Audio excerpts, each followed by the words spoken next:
All aboard. Right. Here's hoping that it sticks this time. Anyway, on with the investigation. Hold up. Connection drop.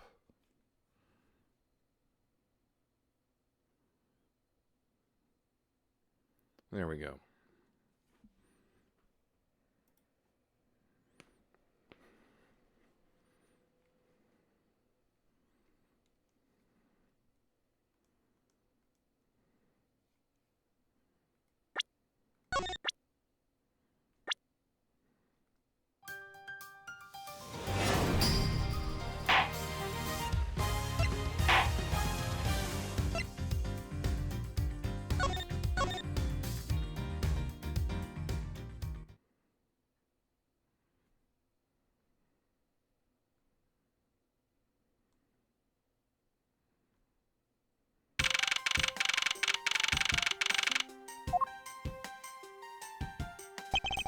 I've left the Damas II investigation to Franziska and returned to Babal. I suppose my first order of business should be to look into Babal's statue. Mr. Edgeworth! So, Kay, what's the situation? Sorry, there was another big drop there. Oh, it's great! Investigating is so much fun! In other words, they've made absolutely no progress. We weren't goofing off. Honest, sir. We've been investigating our hearts out. Very well then, would you care to give me an update on your investigation? Oh, we've had a really fun time, sir. I knew it. Zero progress. In any case, Detective Gumshoe. Yes, sir. You have permission to enter the Alabastrian embassy, is that correct? Yep. As a local detective, I'm helping out with the investigations on both sides, sir. Good. In that case, I can leave these pieces of evidence with you. Drop again.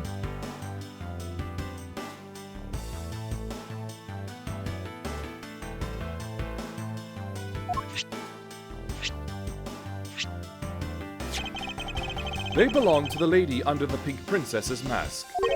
The Pink Princess? What kind of lady was playing her, sir? The kind that was also playing the role of the pink badger yesterday. Oh, understood, sir. If I happen to run into her, I'll give them back to her. And if I don't, I guess I'll unload them somewhere. He doesn't seem all that enthused to go find her, but I can't blame him. There's the ad.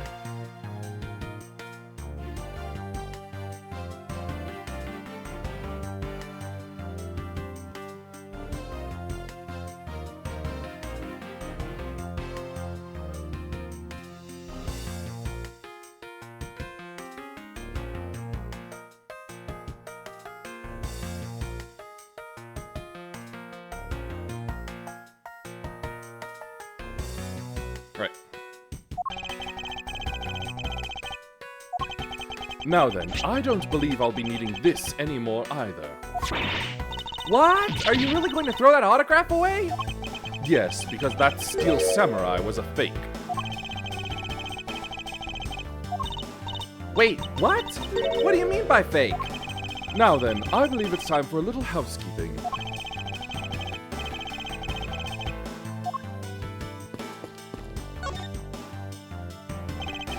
There is a sign here warning passers-by to take precautions around this renovation site. They're really going all out, huh? There's construction going on everywhere. I believe Ambassador Paleno said it was to attract more tourists and visitors. But what can they do with the new stuff they're building? Hey, what do you think they should do, Mr. Edgeworth? How about transforming it into a courthouse? Hey, be serious. But I was being serious. Ah, so you're back now, are you, Mr. Edgeworth? You must be tired. Here, with these you can eat whatever you'd like. And these are discount tickets for our cafeteria. They open tomorrow at 10 in the morning. I appreciate the concern. However, these coupons do nothing for me right now. This open-air stage, what function does it serve exactly? Well, normally we use it for a variety of events. It's all to attract that extra bit of attention to Babal. I heard that tonight over in the Alabastian Rose Garden, Ambassador Alba was to give a speech. And you know what? Manny told me that I really should give a speech too. Mr. Cochin told you that? Yes, he did. Which is why I thought I should give a speech of my own. But unfortunately, I wasn't able to. Because of the fire the Yatagarasu started. Exactly. Ambassador Paleno, I'd like to ask you a little more about the Prima Duck statues. Oh, I see! Well, let me ask you this. Did you know that Alabast and Babal used to be one country called Codopia? Yes, I know that much about your history. Well, the Prima Duck statue belonged to the founders of Codopia. At least that's how the story goes. It was bequeathed unto the king of Codopia as a symbol of the country's wealth. So it was meant as a symbol of sovereignty and the right to rule, I take it? Yes, that's right, which is why both countries are so adamant about their claim. We hold the real statue, therefore we hold the right to rule, is the reasoning. It's pretty petty when you think about it, though, I suppose. But if Alabast and Babal were to re-establish relations, shouldn't that put an end to the squabbling over the statue? I have no reason to believe so. The Prima Duck statue is even more important now as a key to diplomacy. I wonder if Ambassador Paleno knows about what has happened to the very important key to diplomacy. Perhaps I should try showing him this key and see what he has to say about it. Ambassador Paleno, there's just one thing I'd like to ask you about. Yes? Oh, and don't worry, you can ask me more than just one thing. How about 2 or 3? In exchange, I expect to be coming to Babal, yes? Thank you, but just the one thing is all I require. Manny Cochin, I'd like to ask you about this man who was your secretary. Sure, I'll tell you what I know. Thank you for your cooperation, Ambassador. He was, well, if I had to put it in one word, he was an able man. If there was ever anything I needed as an ambassador, he was able to get it for me. To think that a man like that had a hand in a smuggling ring right under my nose, going completely unnoticed. Actually, I suppose because he was an able man, I was unable to detect his dirty dealings. It sounds like Mr. Cochin had a very sharp mind. Recently, Manny had been really busy. Since I became the Babalese representative at the Country Unification Council, he's been working tirelessly to cover my work for me. I'm sorry, but what is this Country Unification Council? Oh, well, you see, had tonight's events proceeded without a hitch, our 2 countries were to reunify and become one again. But I guess with how things turned out, that dream won't be realized anytime soon. I suppose not.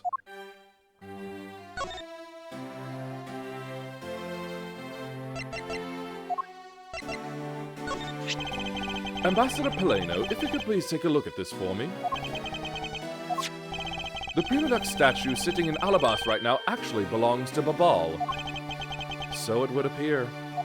I received a call from Miss Von Karma about this earlier.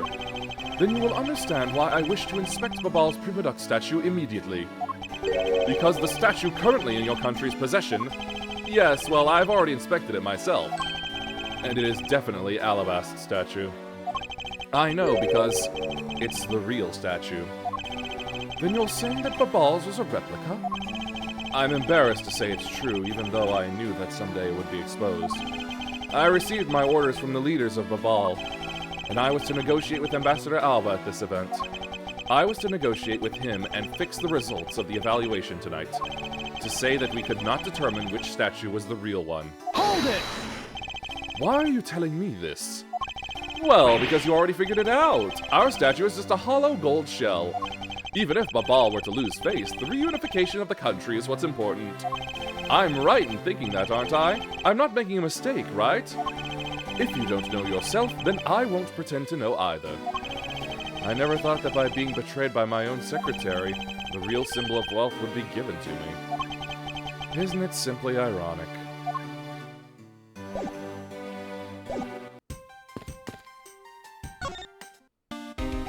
Mr. Edgeworth! You look like you're enjoying yourself, Detective. Well, I don't have much else that I enjoy as much as a good investigation, sir. So, what did you find out? Well...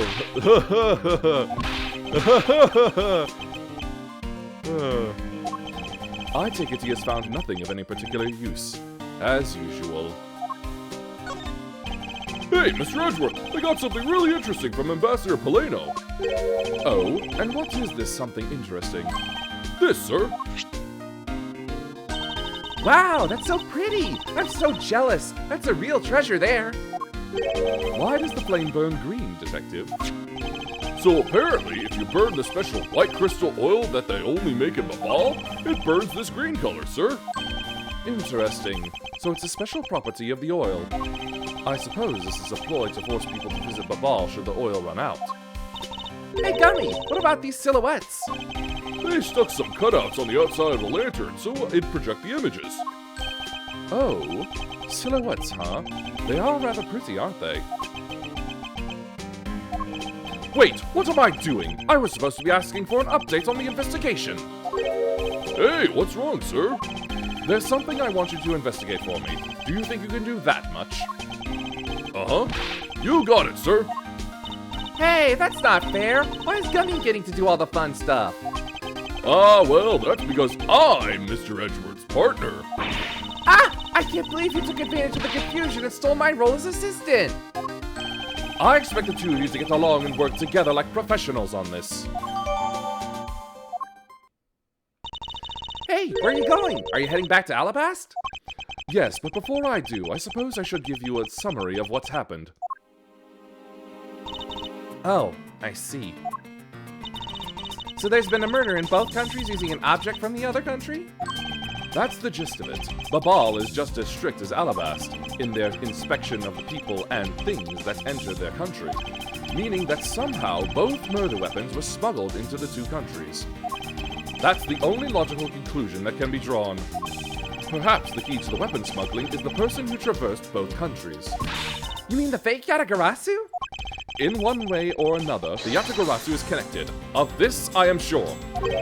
Now then, where was the Yatagarasu first spotted? I believe it was the Rose Garden on the Alabastrian side of the embassy. The garden is just on the other side of this boundary. It's where Ambassador Alba was to give the speech tonight. At least, that's where I heard the Yatagarasu had appeared. In that case, I believe it's vital that I investigate the Rose Garden post-haste. Wait, before you go, take a look at this, Mr. Edgeworth. What is it?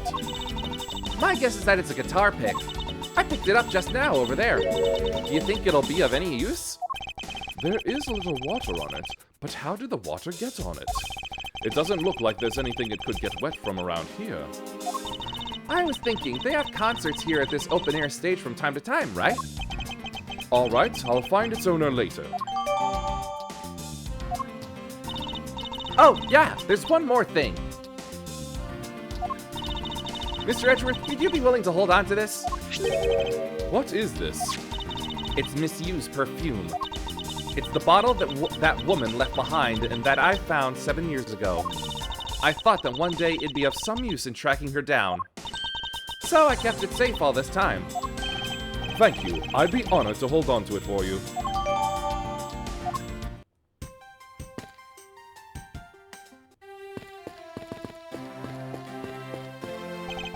I think I'll be returning to the investigation in Alabast now, but... I know. I'll go back to Babal and do some more investigating there.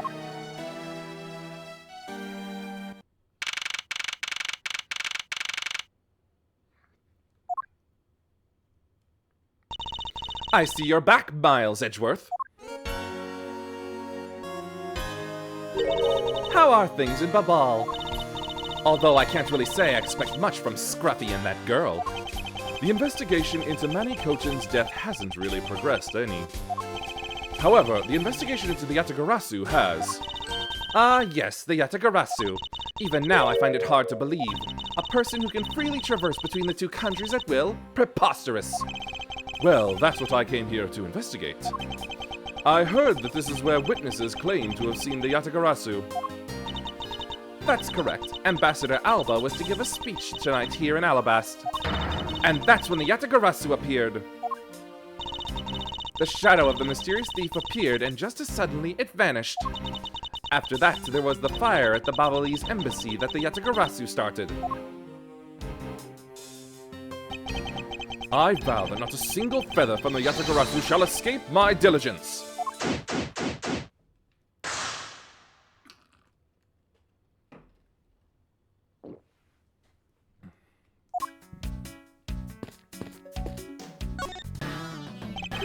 Have you finished checking out all the bystanders? Yes, sir.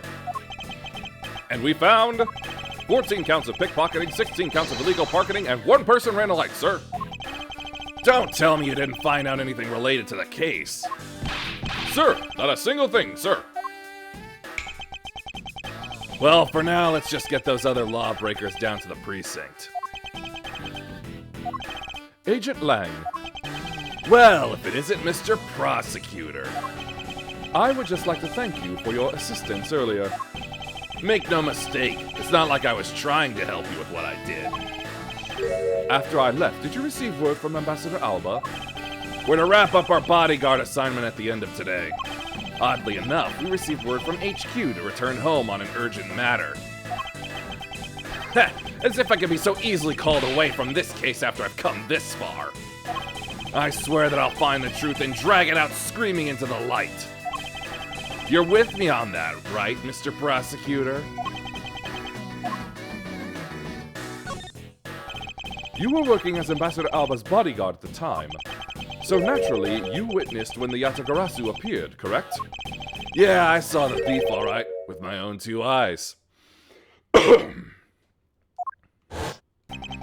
The Yatagarasu was always there, lurking in the shadows. But when the spotlights were turned on for Ambassador Alba's speech, a shadow appeared. That's when cries of, "It's the Yatagarasu!" rang out. The next second, the spotlight went out. And by the time we got the area lit again, the deaf thief had vanished.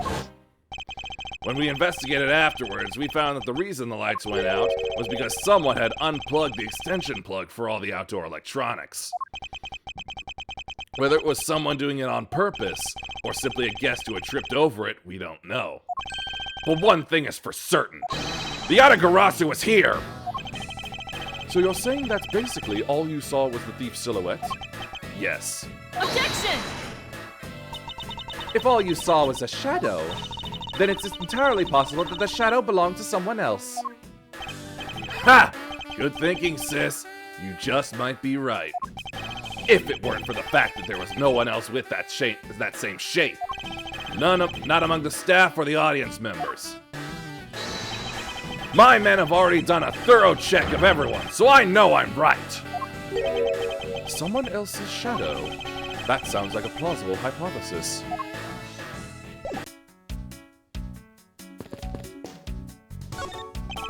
There are roses scattered on the surface of the water, creating a pleasant fragrance. It's not just for aesthetics. This pool's water is also used in putting out fires. I see. Oh! The pool stopped filling itself automatically. The fountain spouts are set to stay open until the pool's water reaches a certain level. If this water is used to put out fires, I suppose it must be refilled to its normal level, which suggests that this pool was recently used somehow in this embassy. I guess I'll take some notes about it just in case.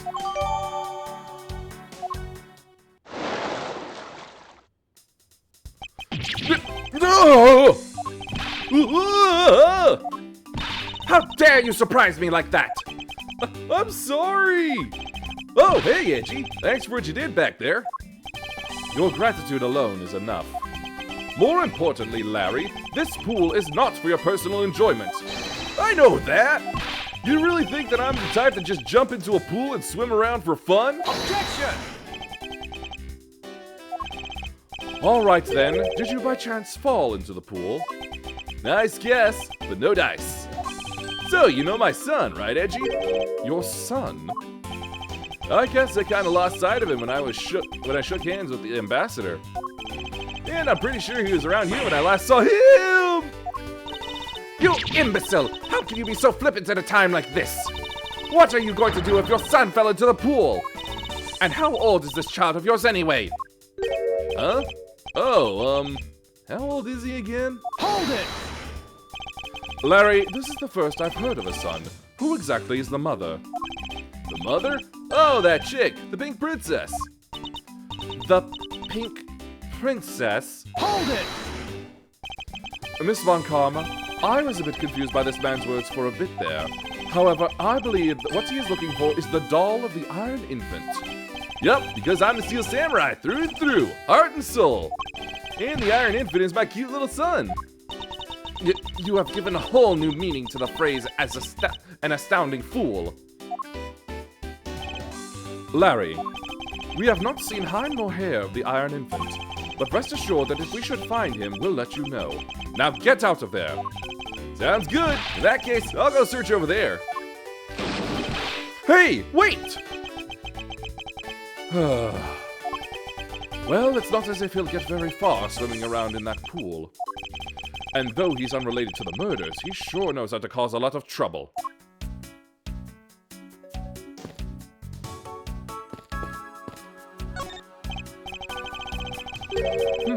This statue bears a resemblance to the Prima Duck statue. The plaque says King Primadux and the battlefield. In order to save the queen, King Primadux put his life on the line and went to war. So Primadux was actually a person of royal blood. I thought he was simply someone imitating a character from an ancient legend. Well, what surprises me is that a real person who looked like the Steel Samurai existed. I suppose there's that too.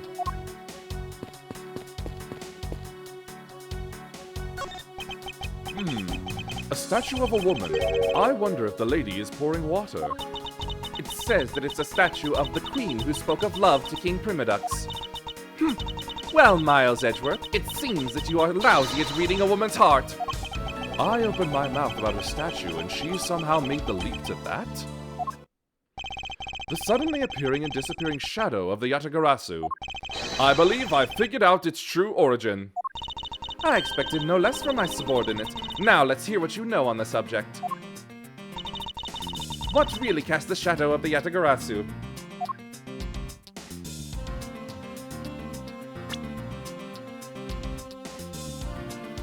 Take that! The suddenly appearing and disappearing shadow of the Yatagarasu. Is it not possible that it was created by this statue? Objection! Are you playing me for a fool, Miles Edgeworth? This statue bears absolutely no resemblance to the shadow of the Yatagarasu.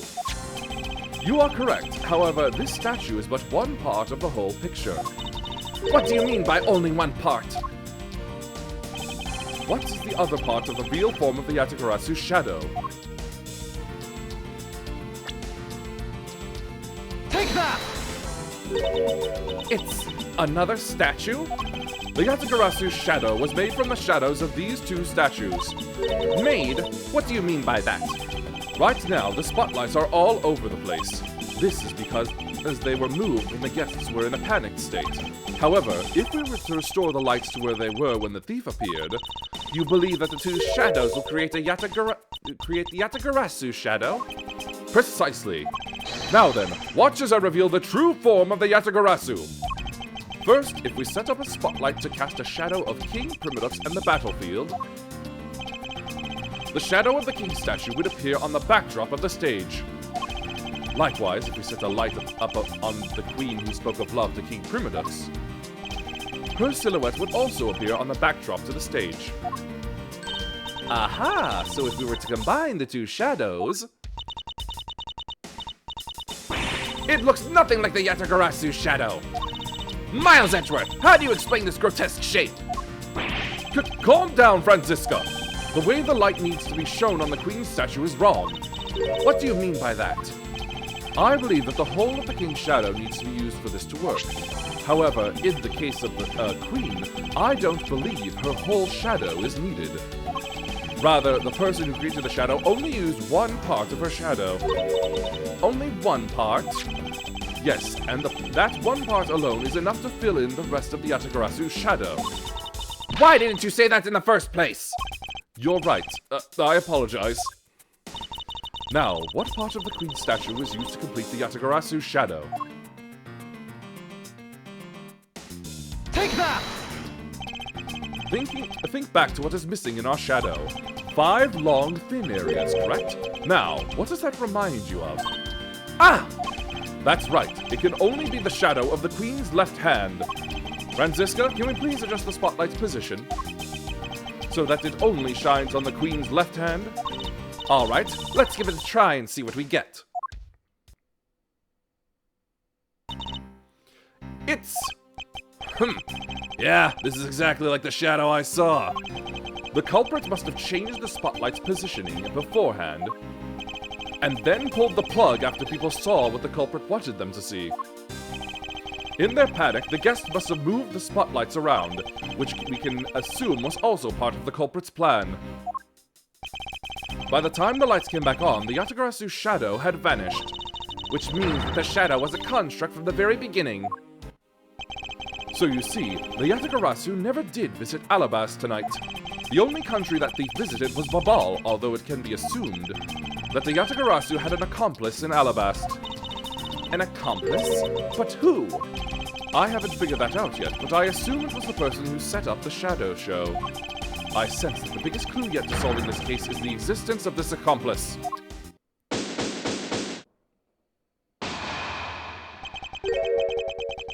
How's the investigation going?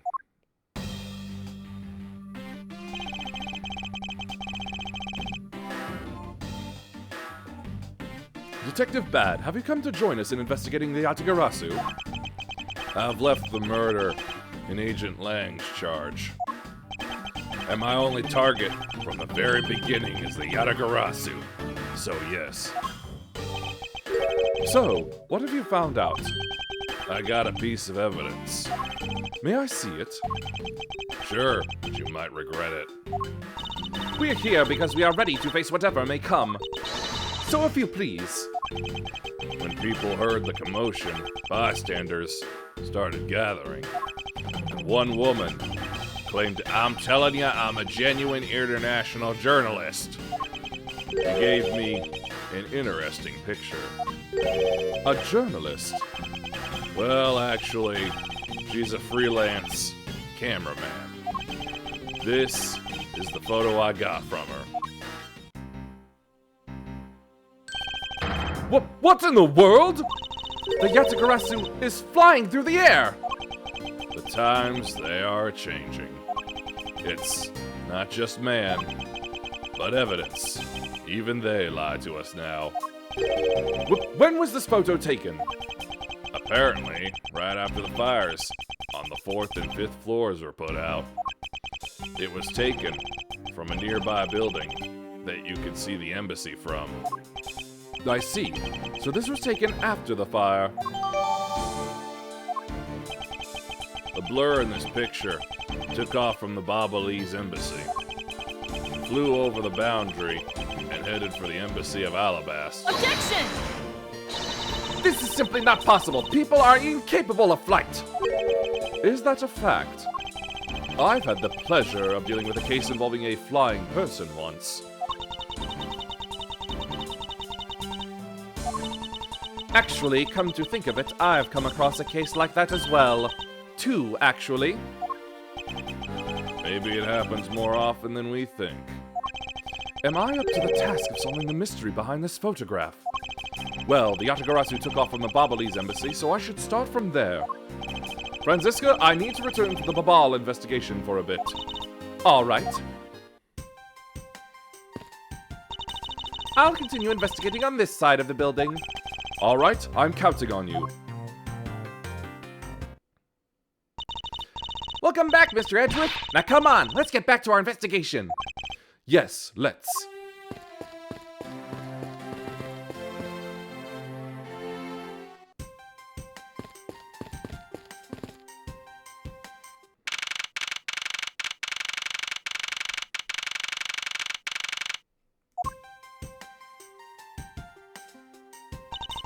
To think, after all that running around, we're right back where we started. It would appear that way. Hi, Mr. Edgeworth. Have you found Manny's killer yet? I'm terribly sorry, Ambassador Paleno, but I have yet to find his killer. Then I guess his murder really was the work of the Yatagarasu. Let's get one thing straight. It was the work of the fake Yatagarasu. The real Yatagarasu is a noble vigilante who's only out to steal the truth. Miss Faraday, please don't make such a sad face. If there's anything I can do for you, all you have to do is ask, alright? Mr. Polino. Actually, there is one thing you can do. Will you allow us to take another look around? We didn't have enough time to conduct a thorough investigation earlier. Oh, sure! Please feel free to investigate to your heart's content. Also, there are a few questions I'd like to ask you personally, Ambassador. If it will bring a smile back to Miss Faraday's face, then I'll gladly answer anything. Thank you, Mr. Polino. You're a total gentleman. You don't have to waste such nice words on me, little miss. Hey, Sir Polino. Those two sure got chummy awfully quick. You know, it's easy to say we're going to investigate, but where should we begin? We should probably start by comparing the state of this room before and after the fire. And then we should look into the matter of the suspicious person you spotted.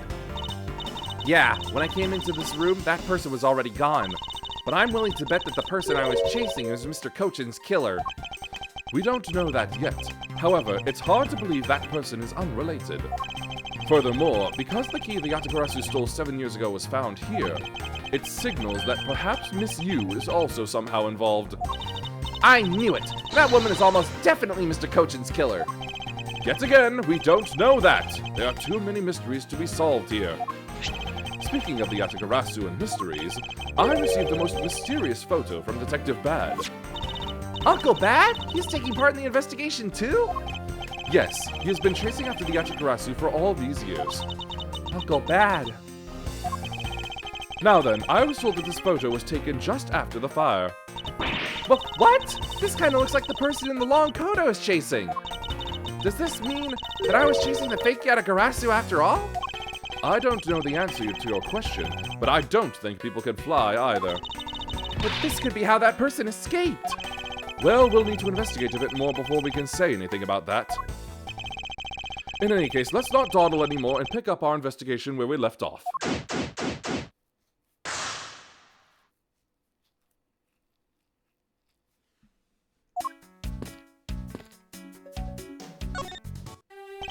Now then, Ambassador, I'd like to ask you about your movements before the fire broke out. Before the fire? Which fire are you talking about? Which one? There was more than one tonight. Huh? Oh, I see. I guess you didn't hear about it. We had 2 fires here at the Ablaze embassy tonight. What a bother all of that was. Wait, but the only fire we know about is the one after the Jam and Ninja show. Well, the first occurred at the start of the Jam and Ninja show. Luckily, only the 4th and 5th floors of our embassy caught on fire. Not wanting to cause a panic among the theatergoers, we decided to keep it internal. Then the fire after the Jam and Ninja show was the second one of the night? Exactly. So the fire I witnessed was the second one. Come to think of it, didn't Detective Bad make reference to the first fire? When was this photo taken? Apparently, right after the fires. On the 4th and 5th floors were put out. I suppose this means that the photo was taken just after the first fire was put out. So then, what was the extent of the damage in the second fire? The second fire was contained to this floor, the 3rd floor. I think it was leftover embers from the fire on the floors above it that caused it. That's, how should I put this, a very bad stroke of luck. My office on the 5th floor, Manny's office here, and Manny himself, all gone in the blink of an eye. I feel so sorry for you, Mr. Polino. Oops, look at me going on and on. Now then, what was it you wanted to ask again? We were discussing what your actions and whereabouts for today were, and if you happen to know what Mr. Cochin's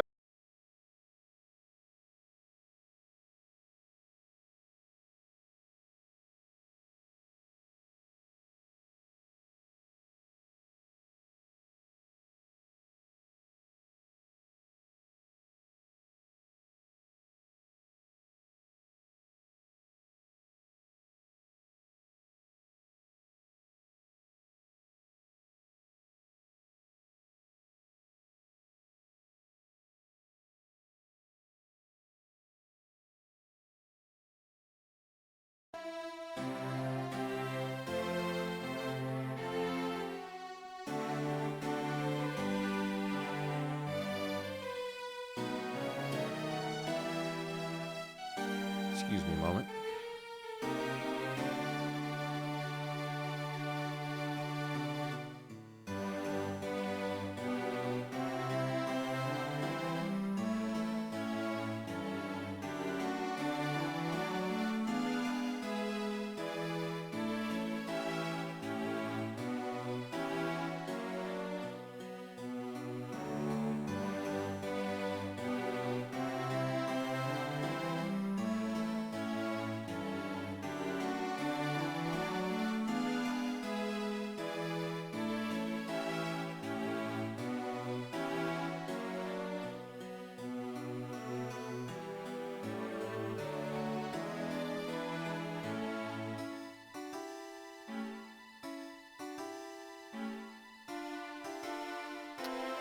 Okay, despite that break happening, it appears we're still one continuous VOD at the moment, so I'll continue.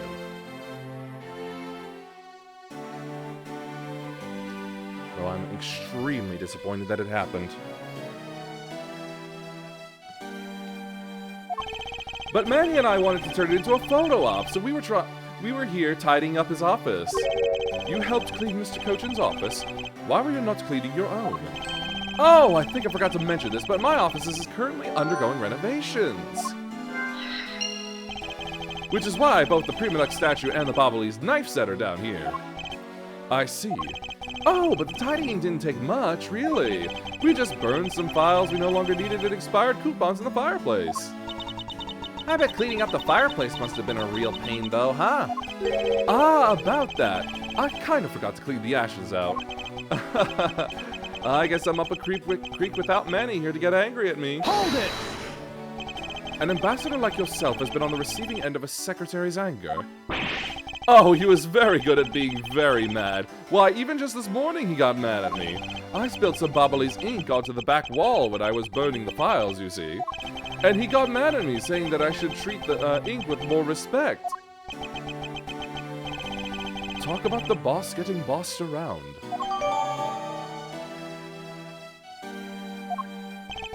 That's about it for what we did this morning. Just some cleaning. Don't tell me you had no other work to do, being an ambassador and all. Now then, if you could tell me what you and Mr. Cochin did this afternoon.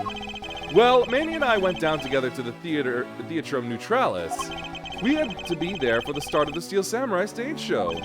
After the show started, I went back to my office on the 5th floor alone. So they were together until the start of the Steel Samurai show. A little while later, after I had straightened myself up a bit, I returned to the theater, because I was to take part in the photo op on stage at the end of the show. There was a commemorative photo op at the end. It was a fantastic photo of the three of us, Ambassador Alba, the Steel Samurai, and myself. After the photo shoot, I went back to my office on the 5th floor to prepare for my handshake photo op with the Jammin' Ninja. He seems to be rather overworked for an ambassador. When I got to my office, that's when the first fire broke out and I escaped down the stairs. My office was completely destroyed, but thankfully no one was hurt.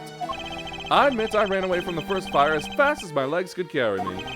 But during the second one, I pitched in and helped the embassy staff put it out. So you didn't see Mr. Cochin again after the start of the Steel Samurai show? Yes, that's right. The next time I saw him, he was lying there in an eternal sleep. I see. Ambassador Paleno, I thank you very much for your help. I'm sorry I couldn't be of more assistance, Mr. Edgeworth. If there's anything else, please don't hesitate to ask, all right?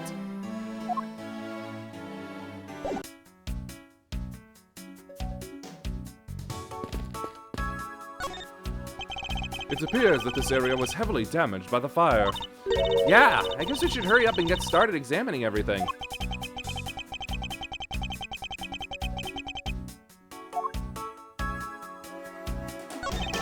There's a bottle of Bobbly's ink on Mr. Cochin's desk. And it looks like there's still a lot of ink left inside. The seal is unbroken, so the fire probably couldn't get into the bottle to burn up the ink. Hey, Mr. Paleno, it looks like your precious Bobbly's ink is all right after all. What? That's odd. Hold it! Ambassador, what do you mean by that? Well, it's just that there is something strange about the ink. Would you mind elaborating on that statement for me, please?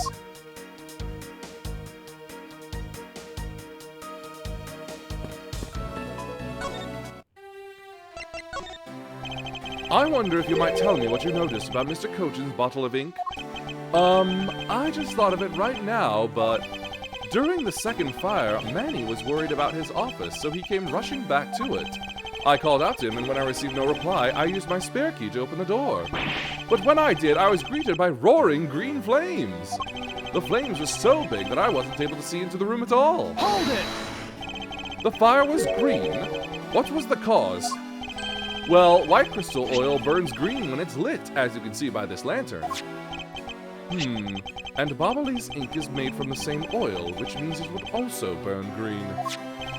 You know, I too had thought it was Manny's ink that had caught on fire. So that's why I was surprised to find out there was still a bottle of ink left on his desk. The case of the perplexing green flames. Talk about a mystery.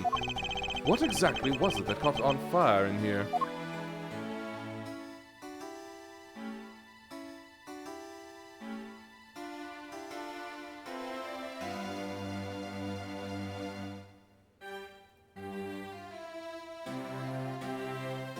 Sergeant's making doubly sure.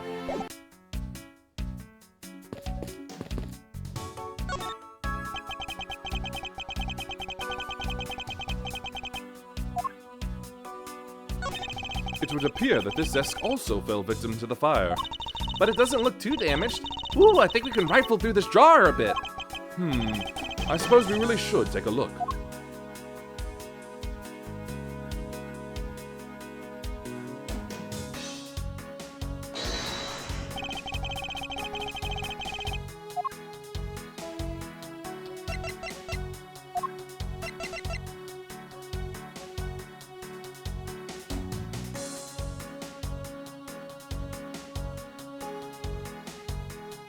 Eureka!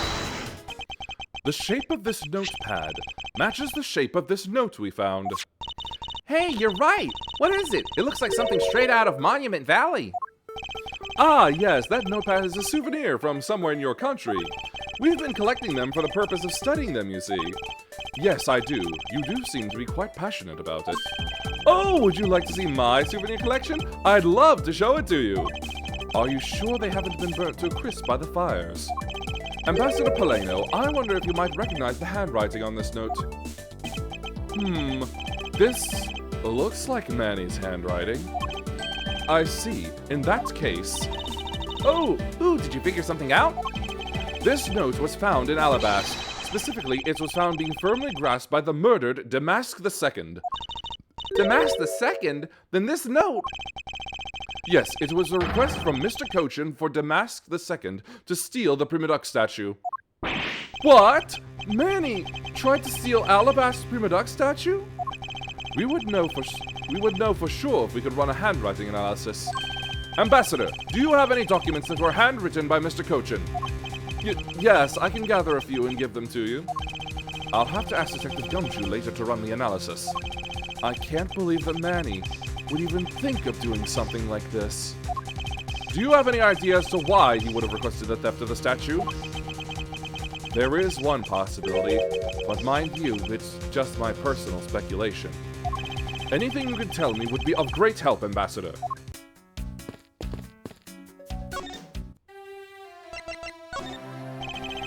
I believe that you said you might have an idea as to why Mr. Cochin hired Damask II. Actually, I fear it may be my fault. As I was telling you earlier, we were to determine which statue was the real one as a part of today's event. But because of the Yatagarasu and the fire here, that got canceled, didn't it? I'm actually relieved the rest of the event has been canceled. For you see, Babal's statue, well, it's just a replica. And did Mr. Cochin know that about Babal's Prima Duck statue? Of course he knew. That's why he was the only person I could consult with. We'd have to do something once our statue was revealed as a replica. As to be expected, I was very nervous today, as this would impact our country's authority. Yes, I understand. Well, when I told Manny my concerns, he said, let me handle it. It'll be all right. I'll find a way to make sure you're the ambassador of the reunited Codopia. At the time, I thought he was just trying to cheer me up. But when I saw that note, I realized he was serious. Hold it! Mr. Cochin conducted a lot of business behind your back. I assume he did all that to ensure that you are the next Cadopian ambassador. But why was he trying so hard, I wonder? He was so much better at getting things done than I ever was, or will be. I don't have an answer yet as to why he was trying so hard. But I suspect he had an ulterior motive in mind beyond just simple kindness. Oh, here you are, Mr. Edgeworth. Detective Gumshoe, have you collected the information that I requested? Yup, got it all right here, sir. Here you go, Kay. Feel free to take a look. It's for you, after all. What is all this, Gummy? It's all the information on this room that I got from the embassy and Interpol people. Now we know exactly how this room was before and after the fire. Good work, Detective. Oh, I was nothing, sir. I'm an expert at getting people to talk. Wow, you two remind me so much of my father and Uncle Bad. What do you mean? As prosecutor and detective, your dynamic is just like theirs back in the day. Well, don't you worry. I'm going to find my own wonderful partner someday. And when I do, I'm going to become a good Gatagarasu, just like my father, right? Hold it! Please don't ask me questions to which I have no answers to, Kay. However, I can say that it is truly a wonderful thing to find a partner you can trust. You bet. So, what now, Mr. Edgeworth? Well, I'd like to ask you for a favor. Yes? That gadget, a Mr. Thief, was it? That thing you call your secret weapon. Oh, you mean Little Thief. Ha, you're coming to rely on it, aren't you? Hold it! I don't need a crutch like that. I'm only asking because I need it for the investigation. From the information Detective Gumshoe gathered and the ambassador's testimony, I'd like you to please recreate this room as it was during the third floor fire. You got it.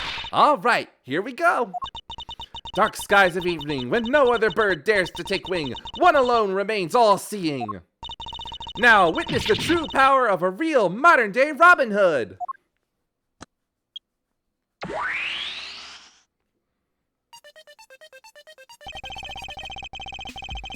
It seems there are other things besides what the ambassador mentioned that have changed. It's possible that we might find the escape route the person Kay saw used as well. Ooh, what is this? Is this some sort of light show I was not told about? This is the power of a true vigilante. It's recreating the room with the info I inputted. Really? That is certainly one interesting device you have there, Miss Faraday. Ahem. I believe it's about time we return to our investigation. This grandfather clock. It was apparently in a different position before the fire. According to staff members, the clock was flush against the wall before the fire, sir. Which means that most likely it was moved by someone during the fire. Speaking of which, it's totally 11 o'clock now, but I don't hear any chiming. Huh? That's odd. It was still chiming right on the dot of every hour this morning. Maybe the fire damaged its internal mechanisms or something? Ambassador Paleno, may we take a look inside that clock? Sure, go right on ahead. Detective Gumshoe, if you could please inspect the insides of this clock. Yes, sir. I'm on it. Mr. Edgeworth, I found this inside, sir. It looks like a length of wire, so this is what caused the clock to stop chiming. But what was a long length of wire doing inside this clock in the first place?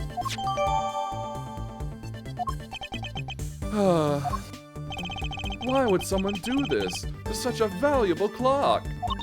It sounds like it wasn't Mr. Paleno that put the wire in there. Then perhaps it was Mr. Cochin's killer who did.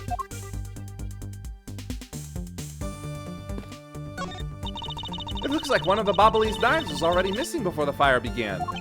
So it would seem, especially since the other two knives' handles were burned away.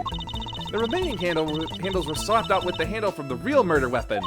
And Babal's national treasure was stolen. Poor Babal, don't you think? I'm not sure I would lump the replica statue in with the rest of Babal's woes.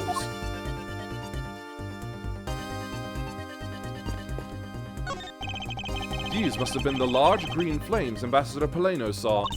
With flames like these, it's no wonder he couldn't get in. Kay, by the time you came into this room, had the fire already been put out? Yeah, the fire had died out or something by that time. Then this fire in here only burned from the time the fire started on the third floor until the Yatagarasu appeared and caused a stir in Babal, I suppose. I guess Mr. Polena was just lucky enough to run into this fire as it was burning, huh? Yes, you could put it that way, and since you were the first to discover the body, we can assume that no one else entered the room until that time. No one other than the person you were chasing, of course. I knew it! That person I saw was definitely up to no good. I mean, that person could even be Mr. Cochin's killer. That is very likely to be the case. After all, that person came into this room before you, and must have chosen this room precisely because they knew no one would be in here. Okay, then maybe the green fire was where it was to prevent anyone from coming in? But then, what did the person set on fire to make the green flames? Well, whatever it is that person burned, it made a rather sizable fire. And since the fire's green, well, we've seen something that burns green, right? It's a bit tinier than these flames, but you get what I mean. Yes, and I do believe that what you are thinking is exactly why these flames are green. Which fire-related piece of evidence burns the same color as these green flames? Take that! This silhouette lantern. Its green flame comes from the white crystal oil it's burning. Yeah, that's the fire I was thinking of too. I love the green it gives off. I think we've now established that the green flames were caused by white crystal oil. Furthermore, we know that there is only one other thing made from white crystal oil. Oh, you mean that thing Mr. Polena was mistaken about, right? Yes, precisely, as we found out earlier in our investigation. What? I don't get it. Can you fill me in, sir? Fine, I suppose. I'll explain it in a way that even you can understand. This is the thing made from white crystal oil that Ambassador Polena was mistaken about.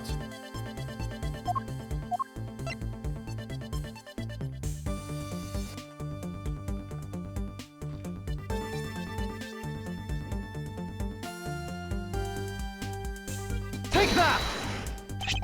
Ablaze ink is made from white crystal oil. Oh, so it should burn the same color as the flames in the lantern, right? Yes, precisely. However, the green flames in this room were not from a bottle of Ablaze ink. Because we found the ink Mr. Cochin used on his desk, right?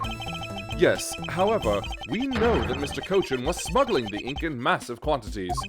Now, what do you suppose he made using all that ink? I believe what he made with that ink is the answer to what gave birth to the green flames. Oh yeah, I'm beginning to really feel the energy coming from you, Mr. Edgeworth. It would appear that I've finally found it, the smuggling ring's real goal. Made of Ablaze ink, this is the source of the green flames. Take that! What would consume that great of a volume of ink to make? That would be the counterfeit bills that the smuggling ring made and are circulating in Zhengfa. You're kidding! You're saying that it was Mr. Cochin who made the counterfeit bills? I am. I believe you could even go so far as to say that he stole Babal's printing press.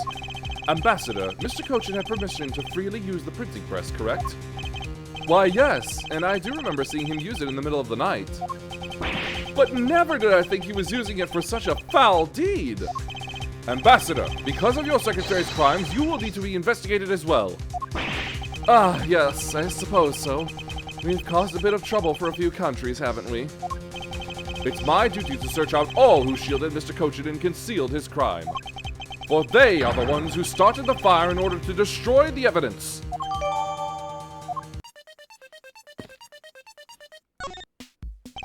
Detective, you took part in the initial Babal investigation, correct? Yup, sure did. I also helped put out both fires, sir. But that first fire took me by surprise. I had a tough time escaping the 5th floor. First, I tried the elevator, but I guess someone else had the same idea because it was in use. If I hadn't remembered to use the stairs at that point, I'd have been burnt to a crisp. Wait, that's odd. We always warn our staff that in the case of a fire, it's dangerous to use the elevator. Oh. Maybe someone wrote it in a fit of panic? Detective, did you see the Yatagarasu that came into the Babalese embassy at all? I didn't personally. And the other staff members told me they never got a good look at the person either, sir. I wonder if you could tell me a bit more about what you discovered, Detective? The second fire broke out around the time the Yatagarasu was spotted in Alabast.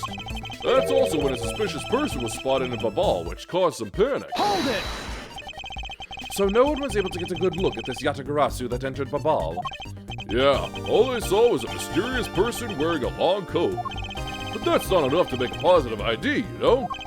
Still, it was enough to make the people who received the calling card panic even more. A person in a long coat. Sounds like the exact same person I saw. The Yatagarasu that appeared at Ablaze was proven to be just a fabrication, a shadow. In light of that fact, the Yatagarasu that appeared in Babal is also a suspect. You can't be serious! Not when we're this close to capturing the fake. I mean, Callisto, you...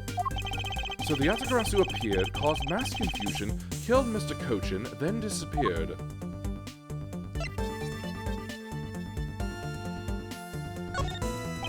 By the way, Detective, why did you not chase after the Yatagarasu? I did, but, well, this embassy is huge, sir. I got separated from the other staff members I was with and was lost for a while there. Hold it! You didn't even memorize the layout of the building you were to guard, Detective. Gee, I'll be sure to do that from now on, sir. But you know, it was thanks to me being lost that I was able to come to Kay's rescue. Oh, is that a fact?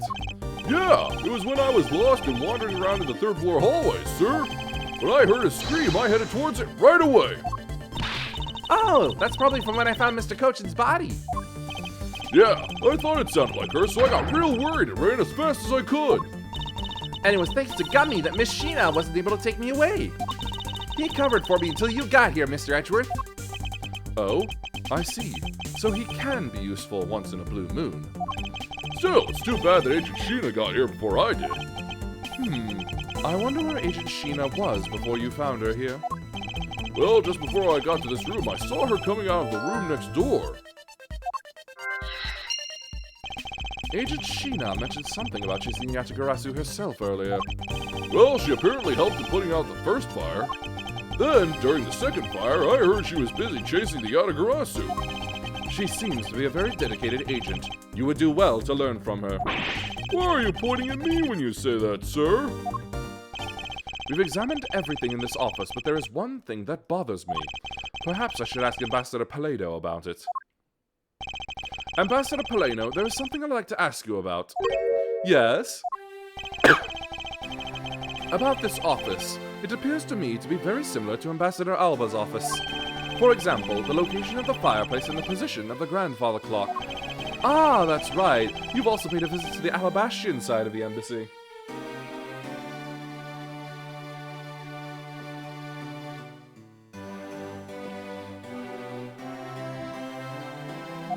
Our two embassies actually used to be one.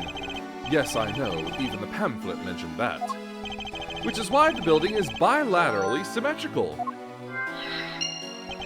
So no matter which room, the location of the fireplace and the like are exactly the same. Even where the art is located is the same. As my room is currently under renovation, we worked hard to make Manny's room look like the ambassador's office. You mean for your handshake photo op with the Jam and Ninja? Yes, that's right. I mean, what's a photo like that worth if it's not taken in the ambassador's office, right? Yet another odd expression of Babal's obsessively competitive spirit with Alabast, I take it. Thank you, Ambassador. That piece of information is all I needed to connect the dots. Connect what dots? Well, anyway, I'm glad I was able to be of some help.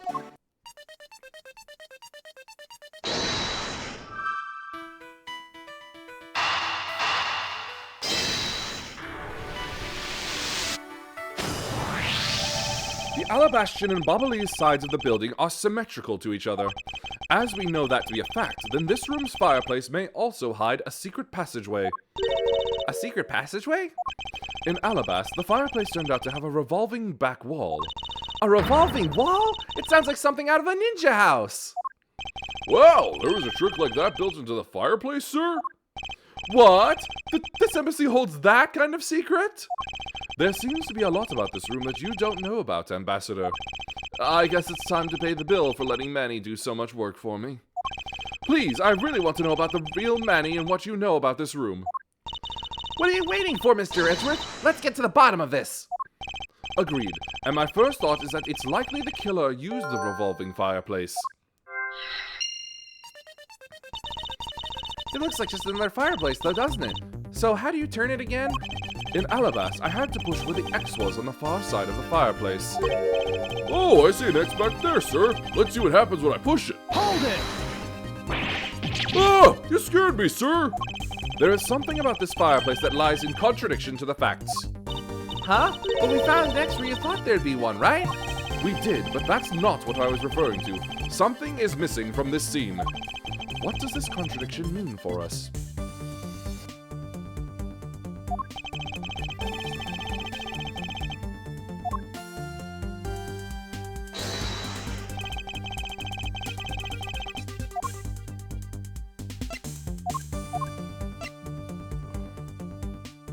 Eureka! Ambassador Paleno, you said that you burned some old files in this fireplace today, correct? Yes, I burned quite a few files this morning, actually. And after you did, you forgot to clean out the ashes from the fireplace, correct? That's right, but why are you asking? And why are you making such a scary face? I'm sorry, I admit I am a bit intimidating when I'm serious. In any case, take a good look at this fireplace and tell me what you find odd about it. Let's see. Huh? Where did all the ashes go? What's the meaning of this, Mr. Edgeworth? You don't really think that Ambassador Paleno is lying, do you? No, there is no reason for him to lie. And I don't believe his testimony is wrong either. It is the fireplace that is causing the contradiction. Kay, I wonder if you might update the fireplace data for me? You got it! I'll add in the ashes from the burnt files and... Sounds like we're pretty much figured everything out now, huh? Well, it was nothing. All I did was follow where our leads led us. Oh, I sense it coming on! You're about to dazzle us again, right? Oh, you mean that? Well, it's what Mr. Edgeworth is known for, you know? There is really no need for you two to dance around the name of what I'm about to do.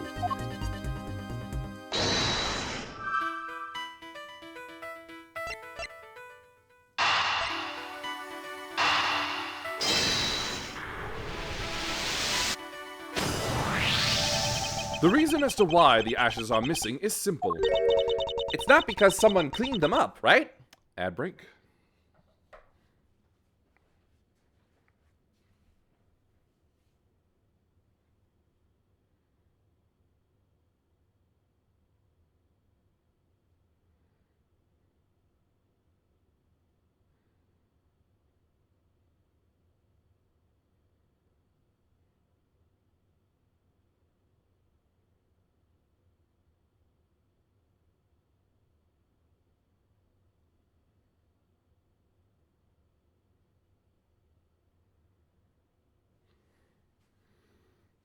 Okay.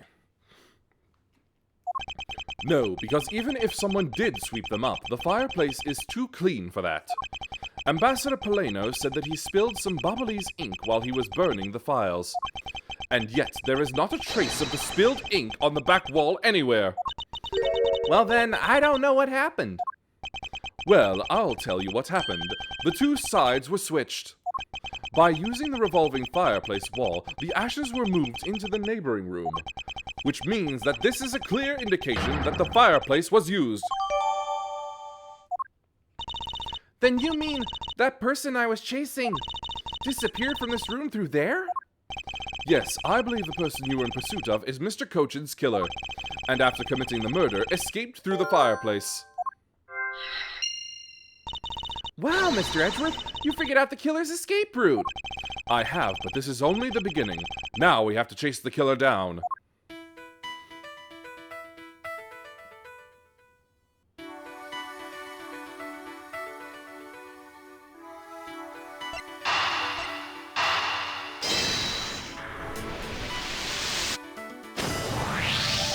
If the killer used the fireplace in this room to escape into the next, then it's only logical for us to talk with the person who was in the neighboring room.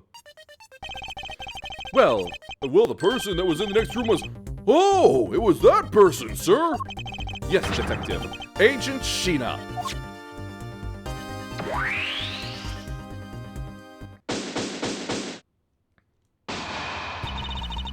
It's looking more and more like Miss Sheena as the killer, isn't it? Let's not jump to conclusions yet. We need to go through what we know so far. She came running straight into this room from the next one and instantly accused you. Furthermore, she claimed that it could only have been you that killed Mr. Cochin. I don't have any proof yet, however, I know she is hiding something from us. Okay then, why don't we go ask Miss Sheena herself? Hold it! No, not yet. There's something that needs to be done first. Detective Gumshoe. Sir, is it my turn to do something, Mr. Edgeworth? Yes, I have a two-part special assignment for you. First, I need you to run a handwriting analysis on Damas II's note. Okay, I'll get the lab boys on that right away. Second, I want you to see if you can fit through the revolving fireplace wall. Right now, sir? No, next decade, of course now! We need to test our hypothesis first, don't we? Go on, Gummy, you can do it. All right, I'm gonna do this like a real man. Here I go, through the fireplace and back. You shouldn't need to psych yourself up that much for such a simple task, Detective. Wow, the wall inside the fireplace really did turn. That's so neat. Now I want to try going through there too. There really is a secret passageway through there. I had no idea. It would appear that the ash really was pushed into the other room. Furthermore, the Ablaze ink you spilled, Ambassador, is there on the back wall. Okay, here I go, sir. Hold it! Detective, I'd like you to go through there under the same conditions as the killer. Huh? But there's all that ash and stuff. And your point is? Now, we're short on time, so if you could please hurry on through. Yes, sir. Okay, so now we pretty much have the whole picture, right? No, not yet. There remains a few more mysteries to solve. Such as the Atagarasu's whereabouts, the other smuggling ring members, the two weapons that made it across the border, the key Miss Yu stole 7 years ago. In fact, we haven't figured out a thing regarding how Miss Yu is related to these embassies. Mr. Edgeworth. A number of pieces connect in a very complicated way in this case. It's almost enough to make one completely mentally exhausted. What are you saying, Mr. Edgeworth? I thought you were the one who said it was, that it's easy if you follow the leads.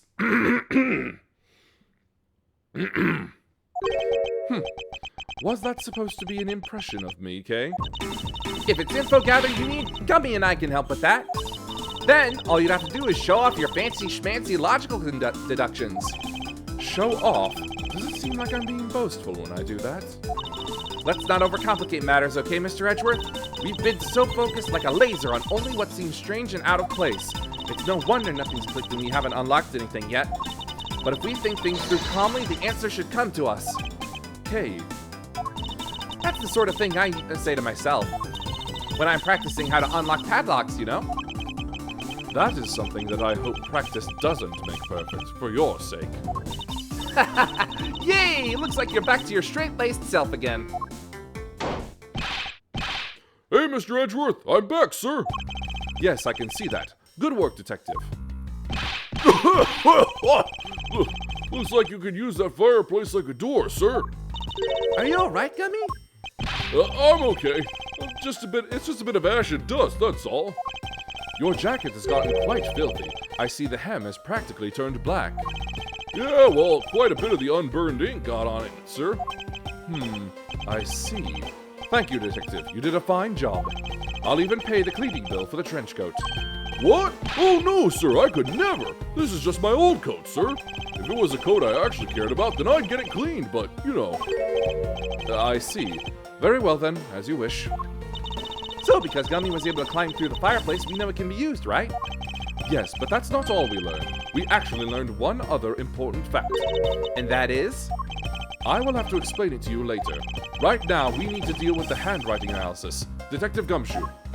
Yes, sir! I'll be back before you know it. The handwriting analysis on Mr. Cochin's handwriting will take a bit of time. Let us go and wait in the Theater Neutralis, along with Agent Lang and Agent Sheena.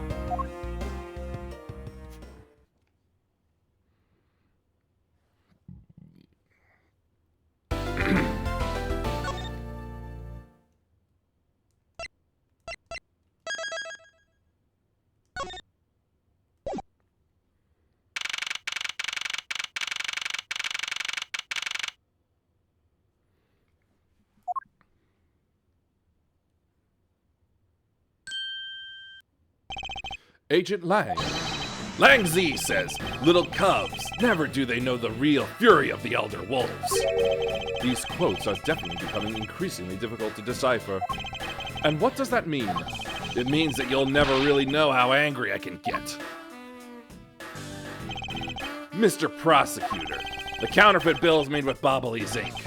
They were all of Zheng Fa denominations. Yes, so I heard from Miss Von Karma. But we don't know where the play money has gone. They must not have figured out that it was all burned yet. Ever since those things showed up in circulation, my country's economy has taken a big hit. Zheng Fa is in financial chaos as we speak, because we can't tell the difference between our own bills and the fakes. But it's not just the money. The citizens are also worried. I've staked the honor of the House of Lang on this, and have come to this land to capture the mastermind behind this whole mess. I investigated how the bills were made and how the ink was smuggled into Zheng Fa, and I pursued the smuggling ring all the way here. But tonight, this is where the final chapter was written. Despite my frantic efforts to chase the smuggler down, someone got to him first. And now I'm called to return home without a single answer. Agent Lang, Don't start. It's not your fault. It's not anyone's fault, Mr. Prosecutor. Ambassador Alba, I'm sorry for all the trouble tonight.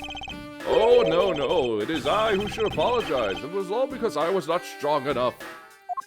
If only I was able to think of a better solution. Curse, you fool! Curse your empty brain! You're being too hard on yourself, Ambassador. I take full responsibility for tonight. End of story. Sheena, let's go. Time to return to our den. Yes. I don't like to admit it, but there's not much else for us to do but to go home as well. Agent Lang, a moment if you... You, Wolfman of the Secretary Lady! Hold it! Objection! Pal! Detective Gumshoe, have you got the results of the handwriting analysis already? Yup, and that note was definitely written by Mr. Cochin, sir. Just as I thought. Good work, Detective. Hey, Mr. Prosecutor. How long do you intend to hold us up for? Sorry to have made you wait, but I believe that now everyone is finally here. Agent Sheena, I'd like to ask you something if you don't mind. Yes? How exactly did you fail to see the Yatagarasu when you were in the neighboring room to where Mr. Cochin was killed? I'd like you to explain that to us. What? Hey, Mr. Prosecutor! What are you doing asking her about something she didn't see? Agent Lang hasn't touched the Babal investigation at all, so I suppose I will need to explain a few things to him first. Miles Edgeworth, I can't even begin to imagine what's going on in that head of yours.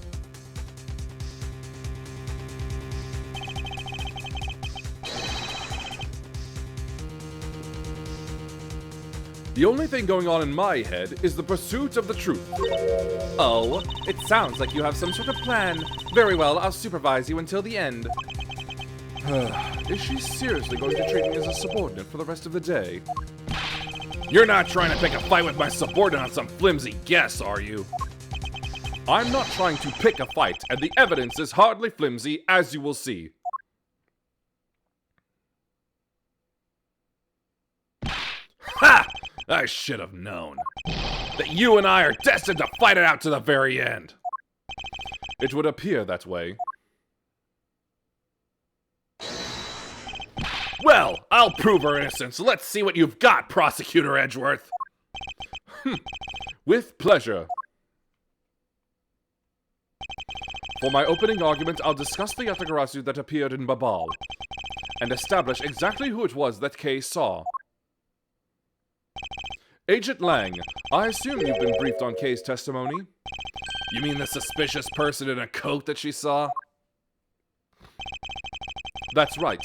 That person is one of the keys to solving this case.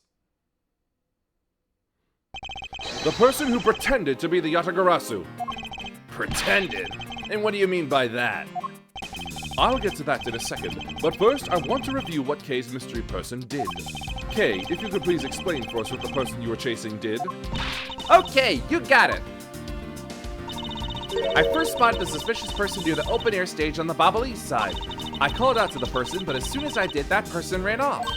I thought it was rather suspicious, so I immediately gave chase.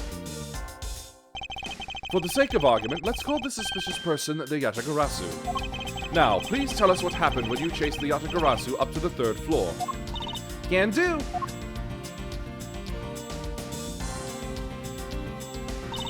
I chased the Yatagarasu all the way up to the 3rd floor of the Ablaze embassy. It was a pretty straight chase down the hallway until the sudden turn. Yatagarasu disappeared around the corner, so I did my best to catch up. When I turned the corner, I saw the Yatagarasu run into Mr. Kochin's office. I gave chase and ran into the room. But when I entered the room, it was pitch black. I couldn't see a thing. I felt something on the ground next to my foot, so I turned on the light. But then... Ah! Who's there? By the time I had turned on the lights, the Yatagarasu had disappeared. When Kay entered the room, the person she was chasing was already gone. Why do you suppose that was, Agent Lang? What do you mean, why do you suppose? Isn't it obvious? The person slipped out through the door behind the girl under the cover of darkness. Objection! Sorry, but I know for a fact that the person didn't escape through that door. Oh, and how do you know that with such certainty? That's easy. If the Yatagarasu had left through that door, they would have run right into this person. Take that! Your answer is Sheena? Yes, because let's consider what would have happened if the Yatagarasu had used the door. When Kay screamed upon discovering Mr. Kochin's body, the Yatagarasu would have run right into Agent Sheena, who is in the next room over. Ah! Agent Sheena, would you mind telling us if you saw the suspicious person in question? No, I didn't see anyone. You see, therefore the Yatagarasu could not have escaped through the... It just means that the creep slipped out before Sheena made it out into the hallway. Objection! I doubt that, as there was another person in that hallway, a certain detective. Detective Gumshoe, where were you exactly at that time? Me, sir? Well, when I heard Kay scream, I ran towards Mr. Kochin's office from the opposite direction of Agent Sheena, sir. So, Agent Lang, can you explain how someone could have eluded both of them? Even you must concede that under these circumstances, the door was not a viable route.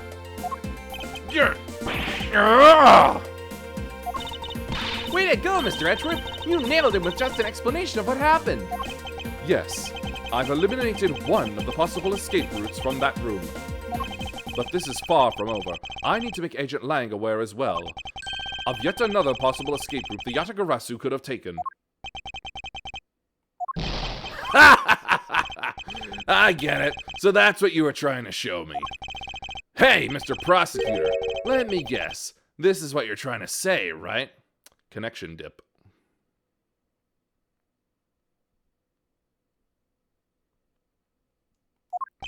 Because the door was not a viable escape route, then there must have been another way out. Precisely. Hey, Mr. Edgeworth, it's time to bust out with our revolving fireplace wall explanation, right? No, not quite yet. Huh? But why? I thought this would be the perfect time. The revolving wall on the Ablaze side is known only to 4 people, and if we use this information unwisely, the truth may escape us in the end. What's with all the whispering over there? Scared I'll figure out your tactics? Nothing of the sort, Agent Lang. Come, let's continue where we left off. That smug, haughty attitude of yours. You really rubbed me the wrong way, you know that? Well, no matter. I figured you out already anyway. The only other possible escape route besides the door is the room's lone window. And since an eerie picture of said escape route exists, are you saying that this photo captures the moment of the Yatagarasu's escape? I guess Detective Bad must have filled him in on this photo. I have to admit that at first I thought the window to be a possible escape route as well. However, I now know that to be impossible. Now, I realize you may not know this, but Humans can't fly. Of course I know that! That's bloody common sense! Besides, I never said I thought that photo to be of the Yatagarasu's escape route. I suppose not. All right then, explain yourself. The shadow in this photo is not the Yatagarasu that Kei was chasing after. Not so fast! You can say whatever you'd like in whatever language you want, but there's only one language I really understand, the language of evidence. Very well then. I present to you proof that the person Kei saw is not the same as the one in this photo.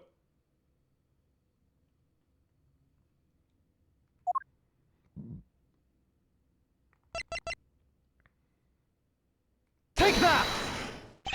Let me explain to you precisely why the shadow in this photo is not the Yatagarasu Kei saw. Kei spotted the Yatagarasu heading for the 3rd floor during the 2nd fire. However, the photo in question was taken just after the 1st fire. Yes.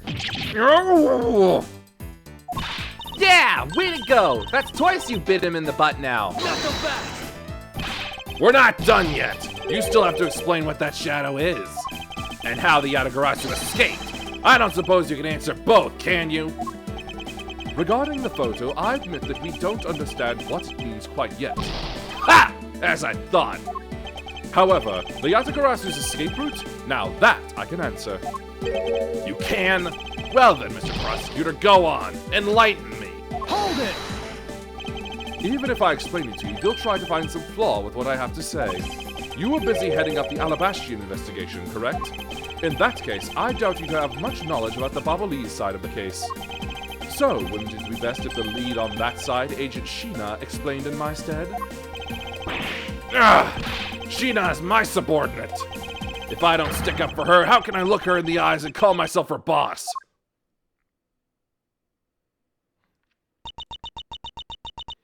Lang, it's alright. I can take care of him. Sheena. You've shielded me a lot as my boss. But it's time for me to prove my worth. All right. If you're okay with it, then you have my support. Finally, it's down to just Agent Sheena and myself. This is where the battle really begins. Now then, what is it you'd like to ask? Let's see. Why don't we start with your movements inside the Ablaze embassy? During the first Ablaze fire, I assisted in putting out the fire. During the second fire, I was searching for the Yatagarasu that had appeared in Babal.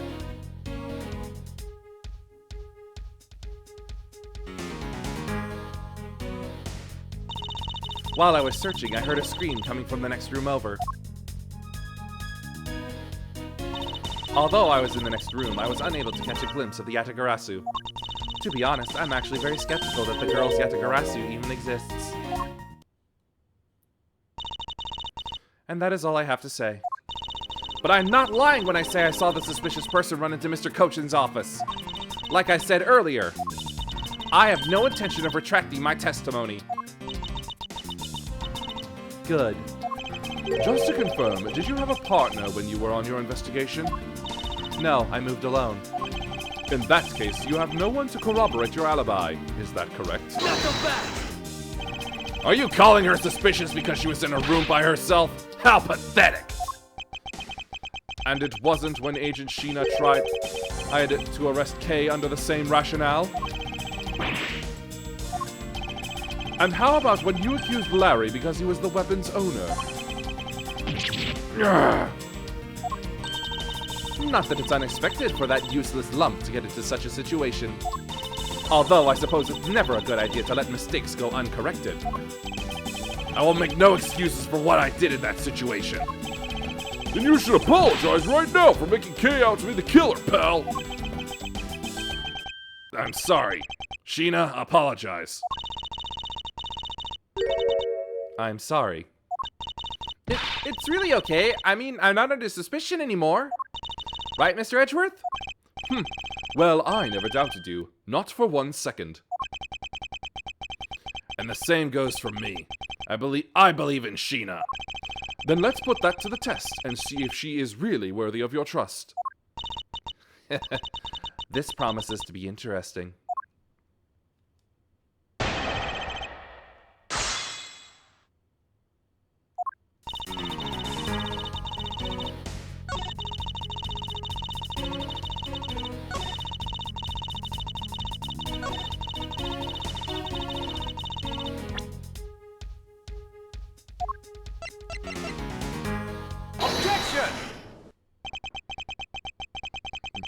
Being in the room next to Mr. Kochin's office is the problem with your testimony.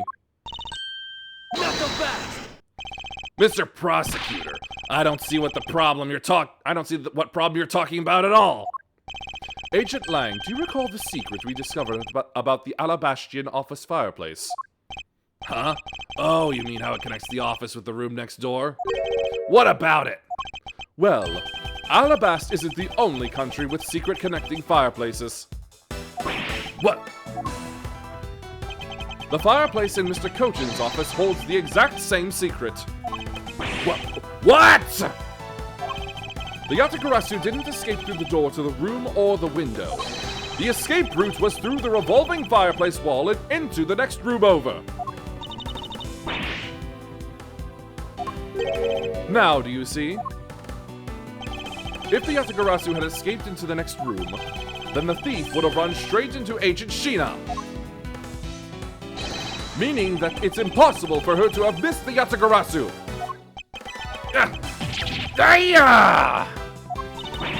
What is the meaning of this, Miles? Well, would you care to explain, Agent Sheena, how you managed to completely miss the fleeing Yatagarasu, or shall I? Your claim that you were in the next room was a lie all along, wasn't it? The truth is, you were the one Kay sawed the coat, pretending to be the Yatagarasu, and you were the one she chased after. As you tried to lose her, you ran into Mr. Kochin's office and headed for the fireplace.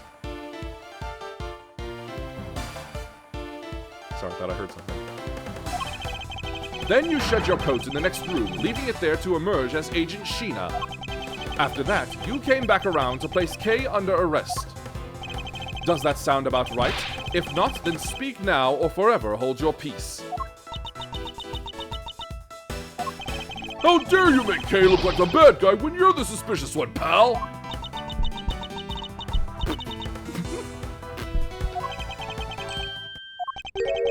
Sheena?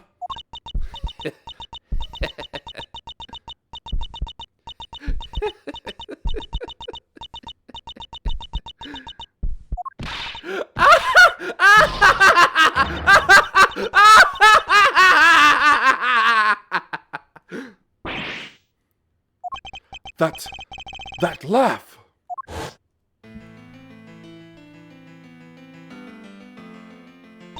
I remember this irritating laugh. I'm getting chills down my spine. It can't be, but it has to be. Sheena, what's wrong with you?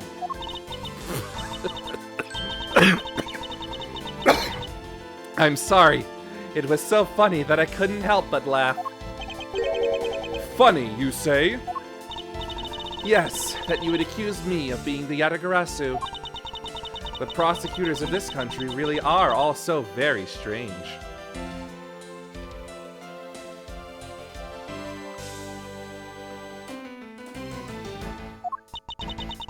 Do you think you can get away with this by simply laughing it off? You think I'm taking things too lightly? I think not. It's that prosecutor who is. Look, everything you said earlier is nothing more than mere speculation. The Yatagarasu fled through the fireplace. Do you have any proof to back up your claim? If you don't, then you haven't proven a thing regarding the Yatagarasu's escape route. The tone of voice you're taking with me now has certainly changed. That's because it's been a while since I've had this much fun. I think I'll let loose, and then we can have a real battle of wits. For an agent of Interpol to show me the true power of her mind, it is a great honor. Don't underestimate me. I'm not some foolish broad, you know. I know, and that is why I won't hold anything back either as I answer your question. My question? Here is your proof that the revolving fireplace wall in Babal was used recently.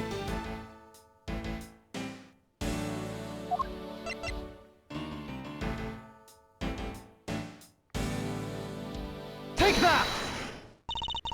I'm sorry, but is this really your honest answer to my question?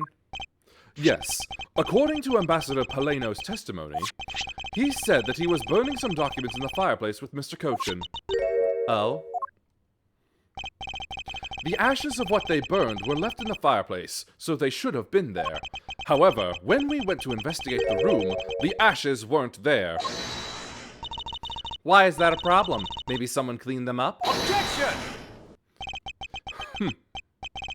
Unfortunately for you, Ambassador Paleno said that he forgot to. And so the question remains, why were the ashes missing?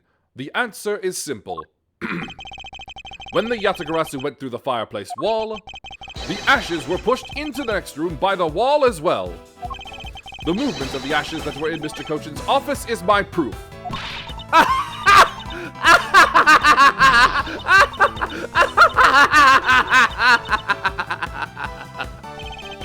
And just what is so funny?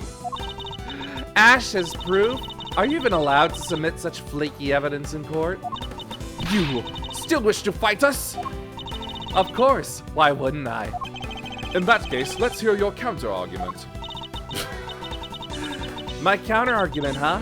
This really is just like being in court. Well, to me, we're simply continuing where we left off all those years ago. I have no idea what you're talking about. It doesn't matter if we're at a crime scene or in court. Let's finish this here and now! I suppose. I've had a lot of fun today, but I grow weary of this game of cat and mouse. Let's make this the last testimony and wrap up this absurd case once and for all.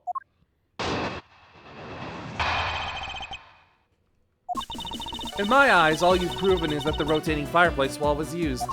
But you can't really call that proof that the Yatagarasu used the fireplace, now can you? So then, who was it that used the rotating wall? Show me your answer with real evidence. Remember, we've already finished our very thorough investigation, and we found not a single suspicious thing in Mr. Cochin's office. And there you have it, my counter-argument. Ugh! That's very impressive. She has seen through to the fact that I have yet to gather that one piece of evidence. What is it, Kay? I haven't heard a peep out of you in quite a while now. If you don't think you can handle it, feel free to leave it to the rest of us. No, the rest of it to us. But Kay, pull yourself together. You are the true heir to the Yatagarasu name, are you not? If you want to steal the truth, then you must never take your eyes off from it.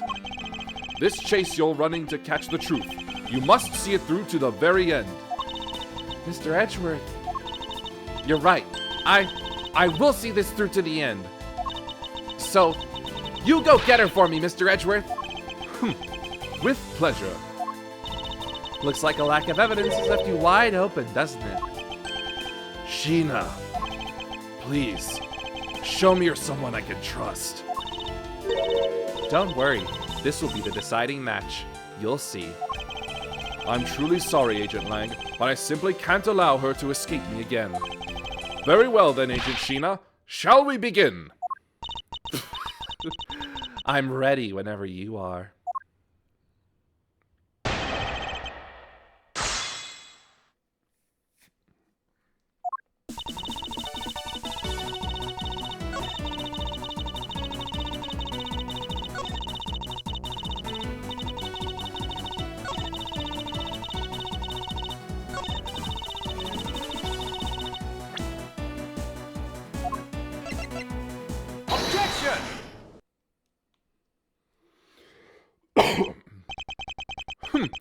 While you say that you and your agents have finished your thorough investigation, are you absolutely certain that you didn't overlook anything? Well, aren't we full of ourselves standing there insulting Interpol agents? You better not be insinuating that my men are incompetent, Mr. Prosecutor. I'd never do that. However, it doesn't change the fact that they did overlook something. I'd like for you to take a look at this length of wire. And what exactly is this supposed to mean? A length of wire? So what about it? I'll tell you what. We found this in the Babalese embassy not long ago. What? And we found it wound up inside the grandfather clock in Mr. Cochin's office. You found that at the scene of Mr. Cochin's murder? But this wire wasn't all we found. We found one other very important thing. There's more? In Mr. Cochin's office, there were signs that someone had burned counterfeit bills there. What in the... Ayah!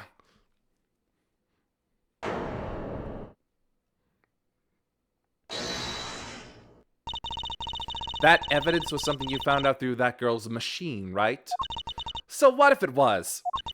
Ah, that's what I thought.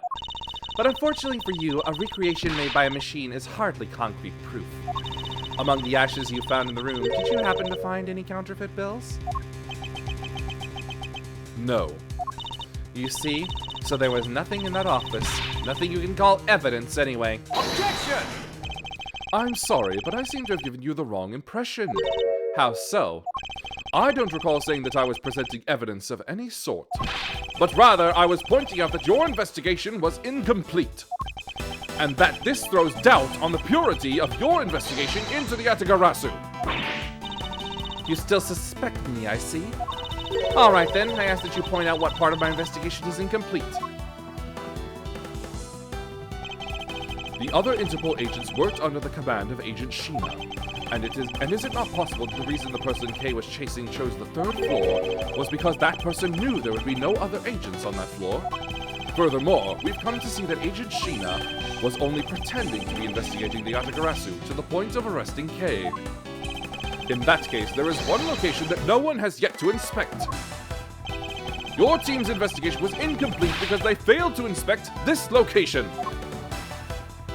Take that! The location, Agent Sheena, is of course the room you claimed to have examined. I believe the room next to Mr. Cochin's office warrants a thorough inspection. Even if you do that, I doubt you'll find anything of use to you there. I will be the one to decide that. Detective Gumshoe! Yes, sir! I'm on it! I'll be right back after I check out that room next to the office.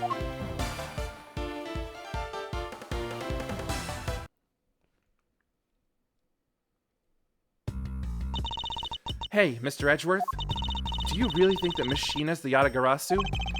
Yes, if my logic is sound, I believe she is. Then I'm not going to let her get away with ruining the name of the Yatagarasu. But can you prove she's the Yatagarasu is the question. And if Detective Gumshoe can find what I'm hoping he will find, then I should be able to. And just what are you hoping he'll find? Let's just say this. I had Detective Gumshoe do a little experiment for me earlier. An experiment? As if that detective has the brains for high science. It wasn't that mentally taxing. I had him use the same escape route as the Yatagarasu. And what did you find out by doing so? First, that it's possible for a person to fit through the revolving wall door. Second, that by going through there, his coat was covered in ash and Babalese ink. Who cares what his coat was covered in? It's not worth that much anyway. Ah, but is it really worth so little? I believe that it's actually quite a meaningful result, the value of which I'm about to prove. Mr. Edgeworth, I found some things you really need to see, sir. Oh, so what are these things that you found? Some makeup, a coat, and a pair of shoes, sir. You found a coat? You hear that, Mr. Edgeworth? Maybe it's the one the person I was chasing was wearing. Yes, the possibility does exist. Agent Sheena, were these pieces of evidence not in that room when you examined it? Unfortunately for you, those aren't suspicious items of any sort. They all belong to me. They were getting in the way, so I stored them in that room. Aww. Thank you for bringing them to me. It saves me a trip. May I have them back now? Hold it! These items the detective brought back are incredibly significant. I request that we be allowed to examine them. They're my personal belongings, so you have no right to touch them without my permission. Objection! I wish to examine them for the sake of the investigation, but if you wish to deny us access to them, Agent Lang, let's hear your opinion on this. I say, let them look at your stuff, Sheena. Lang! Sheena, let's put it all out in the open. If you're really innocent, then you have nothing to worry about, right? I guess so. Alright, go ahead and examine whatever you'd like. After all, I have nothing to hide. Good. Now, let us begin. So, which of Agent Sheena's belongings are you going to examine, sir? Let's examine the coat. Yes, sir. It appears you managed to stain your coat rather badly, Agent Sheena. The Yatagarasu that Kay saw was wearing a coat, and I'm beginning to wonder if this stain wasn't created when you went through the fireplace. No, you have it wrong. That soot probably got on my coat when I was helping the police put out the fire. And what about this dark substance around the hem of your coat? Oh, I didn't realize that the hem was that dirty. I'm sure it's just some water mixed with soot from when I was helping with the fire. I don't think so. You think you can get away with such a transparent lie? Yeah, don't lie to us, pal. This is the same pattern of dirt that got on my coat when I went through the fireplace.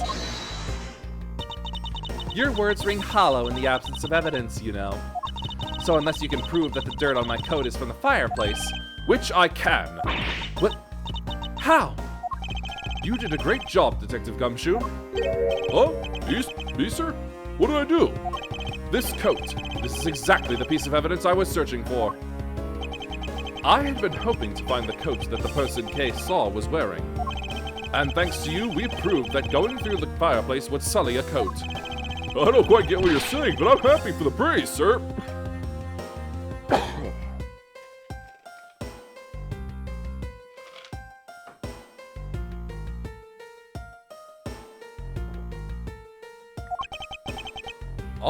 All that remains is for us to show what dark substance on the coat hem is. Oh, and you think you can do that? Of course I can. This is the dark substance that sullied the hem of this coat. Take that! Bobbly's ink? Yes, this is what will prove the coat went through that fireplace. According to Ambassador Paleno, he burned some files in the fireplace this morning. You told us about that already, so I don't see the point in mentioning it again. My point is that he spilled some ink onto the back wall of the fireplace at that time. If the dark substance on this coat turns out to be Bobbly's ink, it would prove that you and this coat went through the revolving fireplace wall. Ah! Sorry to have clipped one of your wings, Yatagarasu, but we're not finished yet. But you have no way of proving whether or not this is Bobbly's ink on the coat hem.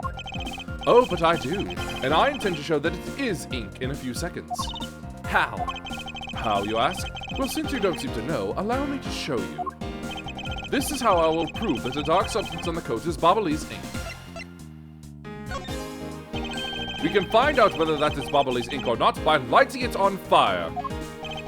That's how you're going to prove that it's Bobbly's ink? Yes, if you could please cut a section of the dark stained area for me, I'd appreciate it. Because I will show you here and now what the dark substance is. Sheena, sorry to do this, but I'm going to have to cut off a bit of your coat. Go ahead. I wasn't planning to wear it anymore anyway. Now then, if someone could loan me a lighter or something. Oh, I've got some matches. I always carry them with me so I can light smoke bombs.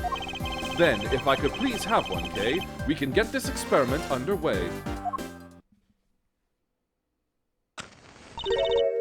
The flame!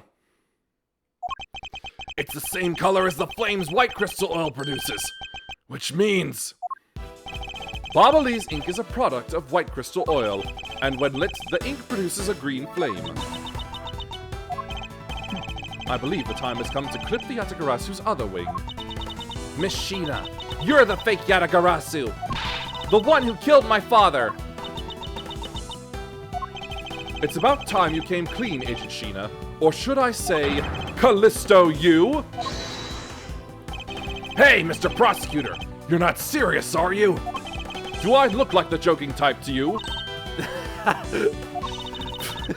Callisto you? I've never heard that name before in my life. That manner of speaking, that attitude, you haven't changed a bit in 7 years. You're the defense attorney that killed Mr. Faraday and then tried to frame me for it.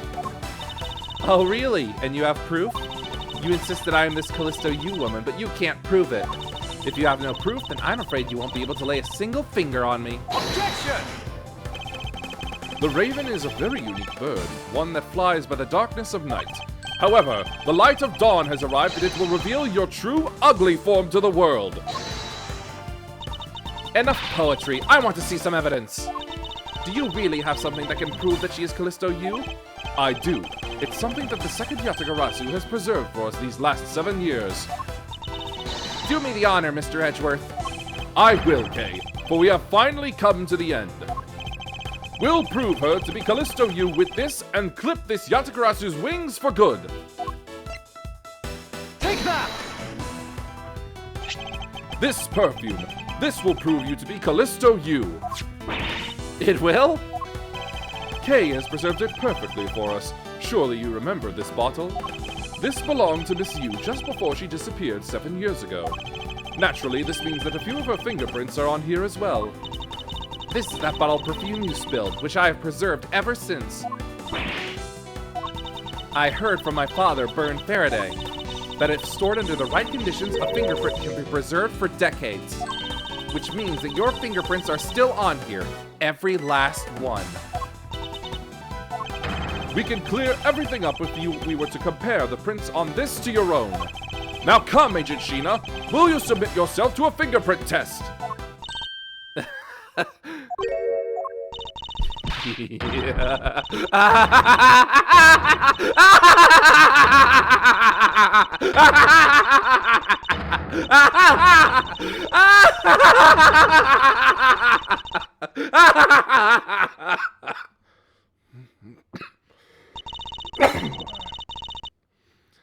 It looks like you've seen right through me yet again. You're sending the biggest chill down my spine, Edgeworth. Callisto, you! So you've shown your true face at last. This feeling of thrill, it's even greater than that time 7 years ago. Sheena, you're... Lang, I really enjoyed our days together. You're an insanely strong, nice, kind-hearted idiot of a man. So you were a spy all along? A mole sent by the smuggling ring I've been chasing after? Someone who has been feeding them intel on Interpol all this time? Very good! Maybe you're not as big of an idiot as I thought. Callisto Yu, the woman who killed my father 7 years ago. You're her, aren't you? The fake Yatagarasu. That's right, Callisto Yu. That's just one of my many names. But even that is just a facade. Good evening, ladies and gentlemen. I am the great thief Yatagarasu.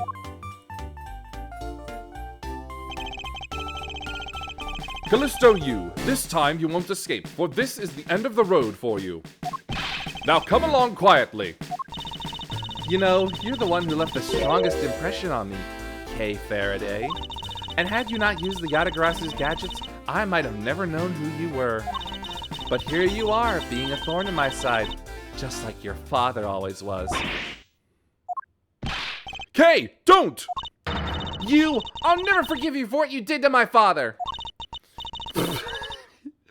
You really are just like him. Mr. Faraday, too, possessed such laughable honesty. Kay! Oh, you let Kay go right now, pal! You despicable! Let go of me, you filthy... Ah! You think I'm a fake, don't you? Well, unfortunately for you, I'm the real Yatagarasu. But that's impossible! My father was the one who created Little Thief! Hey, Edgeworth! The Yatagarasu has 3 legs. Do you know why that is? Why it has 3 legs? There are 3 main reasons why the Yatagarasu will always be one step ahead. First, the Yatagarasu always knows the exact location of the target object. Second, the Yatagarasu always knows exactly how to disarm the security system. No, it can't be! Did you finally figure it out? Do you finally know the real identity of the Yatagarasu? The real identity of the Yatagarasu is... The real identity of the Yatagarasu is neither Bern Faraday nor Callisto Yu. But by the same token, they are also both the real Yatagarasu. How very perceptive of you. No way! The single person known as the Great Thief Yatagarasu never existed. Mr. Edgeworth, No! I refuse to believe this! The Yatagarasu is known to have 3 special skills. Skill number 1. The Yatagarasu always knows the exact location of the target object. And a lawyer would have the opportunity to learn the layout of client corporations. Skill number 2. The Yatagarasu always knows exactly how to disarm the security system. And a good prosecutor would be well versed in the ways of a criminal. And skill number 3. The Yatagarasu doesn't leave a single shred of evidence behind. Ever.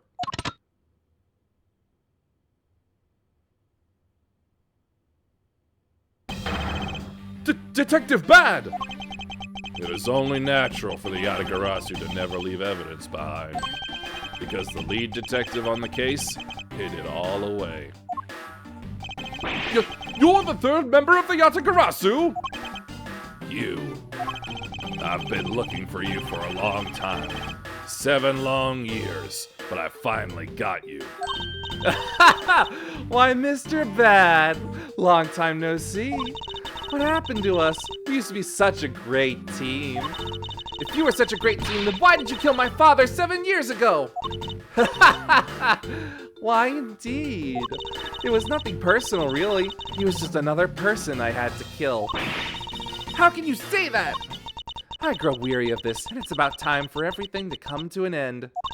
And this time, I won't miss. Stop! You! Kay! It's over, Sheena. Your leg! Agent Lang! You idiot! What were you thinking jumping in front of my gun like that? What are you risking your life for? I'm sorry, Detective Bad, but no matter what sort of past she may have had, or even if she is a spy, it doesn't change the fact that she is my subordinate. And as long as she is, I can't allow any harm to come to her. Not even from you. You really are an idiot, you know that? Ha! That's fine with me. You should know by now that this is just how I am. Hey, sis. Yes? I want you to conduct a full body search. Sheena might have another weapon on her. All right. Detective Gumshoe, your assistance, please. Sir! Hey, I found something! What is this, sir? It looks like the blade of a knife, but it doesn't have a handle. This is a great find, Detective. Huh? Is it? It is, sir? Let's try pairing up this blade with this handle. Take that! I believe this blade actually belongs with the handle that was on the murder weapon. Hey, they fit together perfectly. This blade must have been taken from the crime scene when the knife handles were switched. I'm gonna go return this Bobbly's knife now. All right. I trust that you'll make sure that it is returned to Ambassador Paleno. I believe this makes it perfectly clear who did it. Callisto, you! Well, the only time the handles could have been switched is just after Mr. Cochin's murder. Which means that you must be Mr. Cochin's killer. You killed Mr. Cochin with the Alabastian knife. Switched the handles and then took the original blade of the Bobbly's knife with you. Later, you allowed yourself to be spotted by Kay near the open-air stage. You used the fireplace to lose her, and then you went back to accuse her of the murder. Does that about sum it up? Objection! You craft an engaging tale, Edgeworth, but there are 2 problems with it. Problems? In what respect? What do you think my real reason was in allowing her to chase after me? It was all so I could capture Kay Faraday. What? When I saw you using that device at Gatewaterland, I knew right away that you were Byrne Faraday's daughter. I became curious, so I researched a little into your background. That's how I found out that you were on the trail of the Yatagarasu. So that's why you tried to pin Mr. Cochin's murder on me? Yes, I knew you would show up at this embassy tonight. So I thought to use you. But pinning the murder on you wasn't my only goal. You had another? Yes. Once I had you under arrest, I had planned to search you and take back the device that rightfully belongs to me, the true Yatagarasu. You were going to take little thief away from me? 7 years ago, it was thanks to that device that Faraday was able to infiltrate this place. But he stole more than he should have. I had a tough time recovering that precious key. Then the person who stole the Yatagarasu's key was Mr. Faraday? You. That incident 7 years ago. What was the catalyst behind it? In the eyes of the smuggling ring, the Yatagarasu was becoming a bit of a problem. It wasn't an especially pleasant assignment. Then why? Why did you become a member of the Yatagarasu? Why? There is no why. I was destined to betray everyone from the very beginning. From the beginning? What is that supposed to mean? The person I take orders from hasn't changed, even now to this day. Does this mean that the leader of the smuggling ring wasn't Mr. Cochin? Then the real ringleader's still out there pulling the strings. Are you done asking what you need to know? Because if so, we should probably get going. And you're going to tell me everything you did tonight. You understand, Sheena? I guess I should tell you then that I was the one who set the Ablaze embassy on fire. And why did you do that? I suppose it was to destroy all evidence of the counterfeit bills. That was what the smuggling ring was trying to do? But then why start 2 fires? Sorry, but I can't tell you anything about the ring. It's your job to complete your investigation, after all. I've had my fun. Now it's your turn to enjoy the ride. Wait! I mean, Miss Sheena! Yes? When I fell to the floor earlier, these fell at my feet. What about them? They're such pretty hair sticks that I thought, well, that I should return them to you. You can have them. They're of no use to me anymore. If you don't want them, you can always just throw them away. No, I want to keep them. Suit yourself. Oh, that's right. I almost forgot Edgeworth. About the second problem I had with your story, I didn't kill anyone tonight. What? I'm not saying that as a sore loser. Think of it as a hint, if you will. Mr. Prosecutor! Yes, Agent Lang? Mark my words. I'm not done here, and I'll be back! And it's got nothing to do with duty or anything, because this has become my personal case. I may have been shot, but I'll show you just how dangerous a wounded wolf can be! His anger appears to have negated the sensation of pain in his injured leg.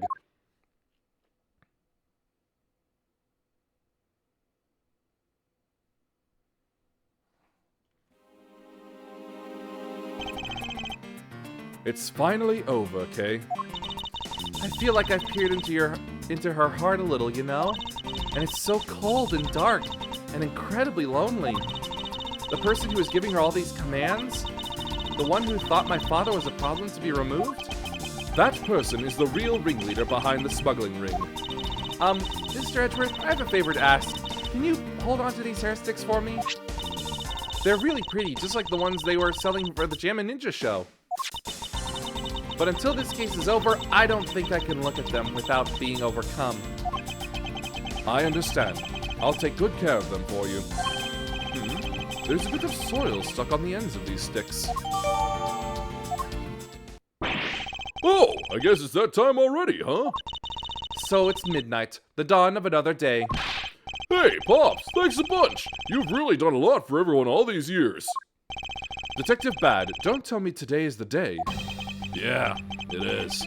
With this, I can retire in peace.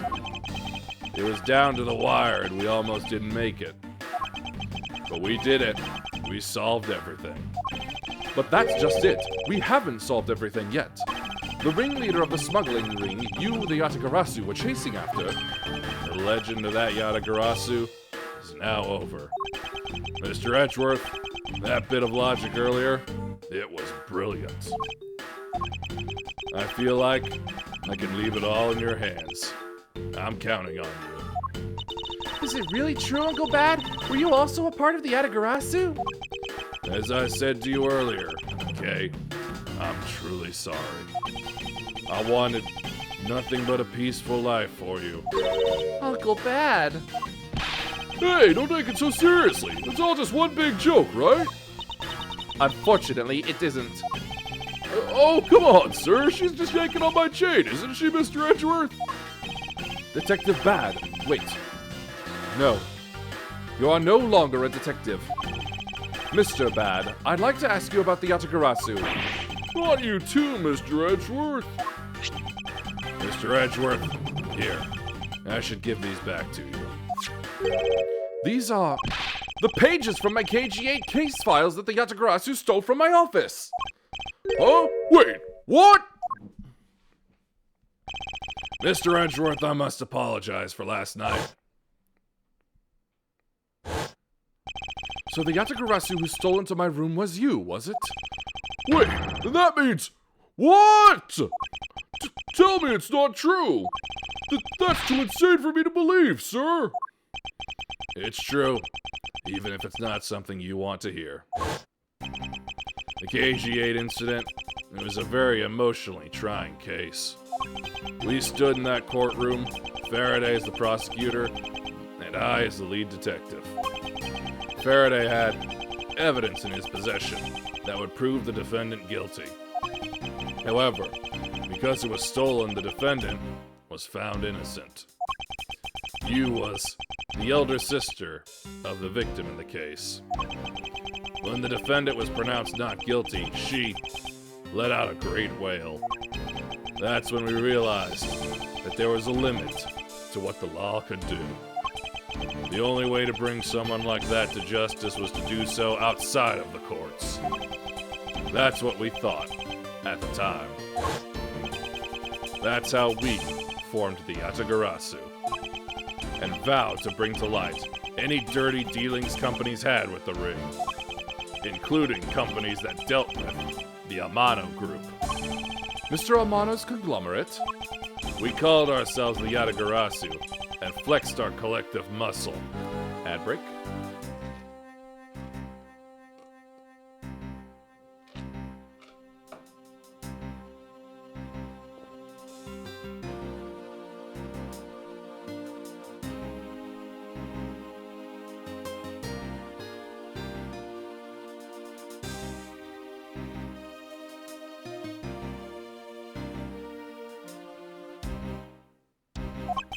We exposed all sorts of shady dealings as a warning to the business world as a whole. By doing that, we were able to stop the higher-ups from covering things up. And then, it was finally time. We had finally arrived at the moment when we'd find out the ringleader's true identity. It was then that you literally stabbed us in the heart. And Faraday, he died for it. But why? Wasn't she the sister of the victim in the KG-8 incident? After Faraday's death, I looked into her past. And that's when I found out that she was a phony. The victim of the KG-8 incident, CCU. She never had a sister. What? Then that means... Sheena wasn't the only fake name she used. Callisto U was another pseudonym. From the very beginning, that woman was a spy sent by the smuggling ring. She said it herself. I was destined to betray everyone from the very beginning. Anyway, let's return to the real topic at hand. Mr. Edgeworth, this trump card that we stuck onto this page of the case file, please use it wisely. Trump card? That photo that we stuck on there, try peeling it off. Behind it slumbers a piece of evidence that Faraday hid away all those years ago. It's the mark of the Yatagarasu. But why? This is a directives card from the big boss. Take a look at the back. This was something Cochin had on him at the time of the KG-8 incident, 10 years ago. That blood is from the victim of the incident, Miss CCU.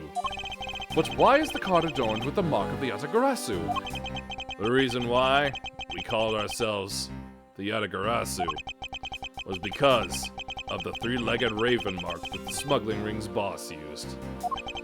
Apparently, orders from the boss would come on these cards without fail. The person who received the order was supposed to burn it immediately after reading it. And apparently, it burns a bright green flame when set ablaze. So you mean the cards were written in Bobbly's ink? The fact that the card that Cochin was sent made it into Faraday's hand at all is nothing short of a miracle. We decided that whenever we stole anything, we would send a card along with it to the police. So that's what those white cards are.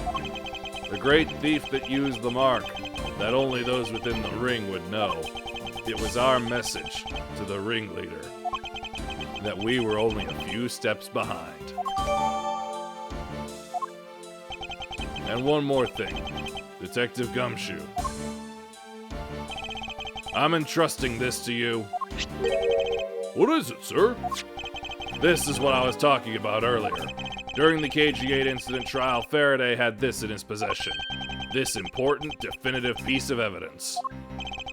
But I thought it was stolen. How do you have it? The person who stole it from us 10 years ago was a man by the name of Ernest Amano, and he had it locked and hidden away for all this time. But we forced him to tell us where it was finally, after the other day's kidnapping case.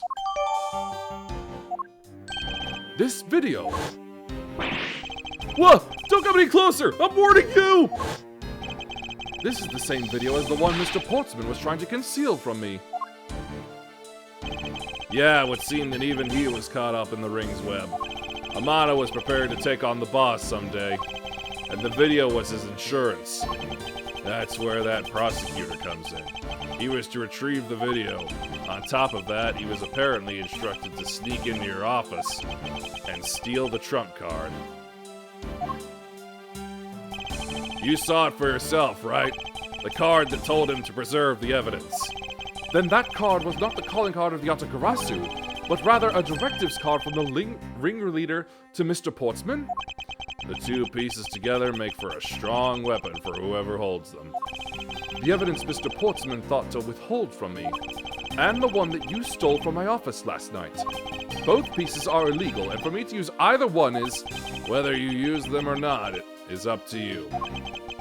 They will be of help to you when you take on someone who is above the law. Is the boss one of those who cannot be brought to court that Mr. Faraday spoke of? Detective Bad, there is no limit to the law, for it is the people who determine the limits to them. You still insist that even now? You really are something else. I leave the rest in your hands. Now then, Detective Gumshoe, the handcuffs. It's time to lock up the last remaining member of the Yatagarasu. Pops! Don't ever lose your detective spirit. Pops, why is this happening? This isn't justice!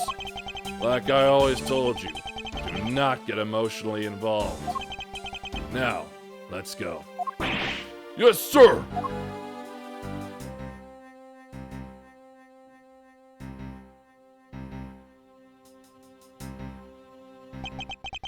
Is this really the end of a legend?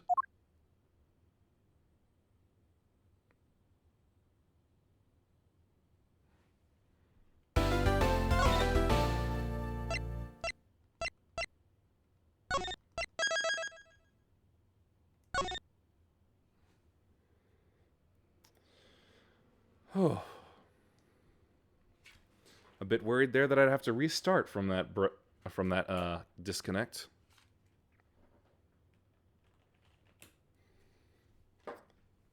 Glad to see that it has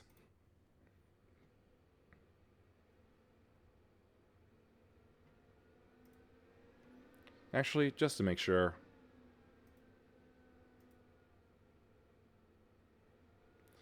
Yep, looks like we're all still one VOD. Very good.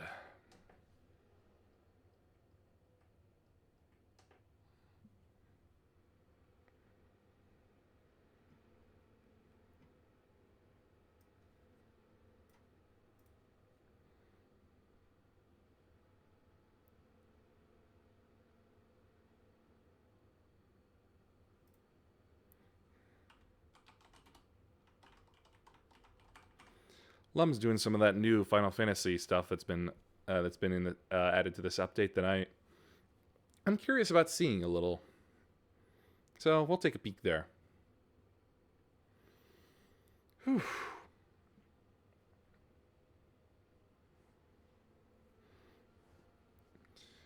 Anyway, tomorrow, again, OBS willing, should be a really fun day because it's Brothership. We have arrived at our destination. Please watch your step as you disembark. Please follow if you liked. Thanks for watching. Peace be with you, and may the forces of evil be confused on the way to your home. Bye.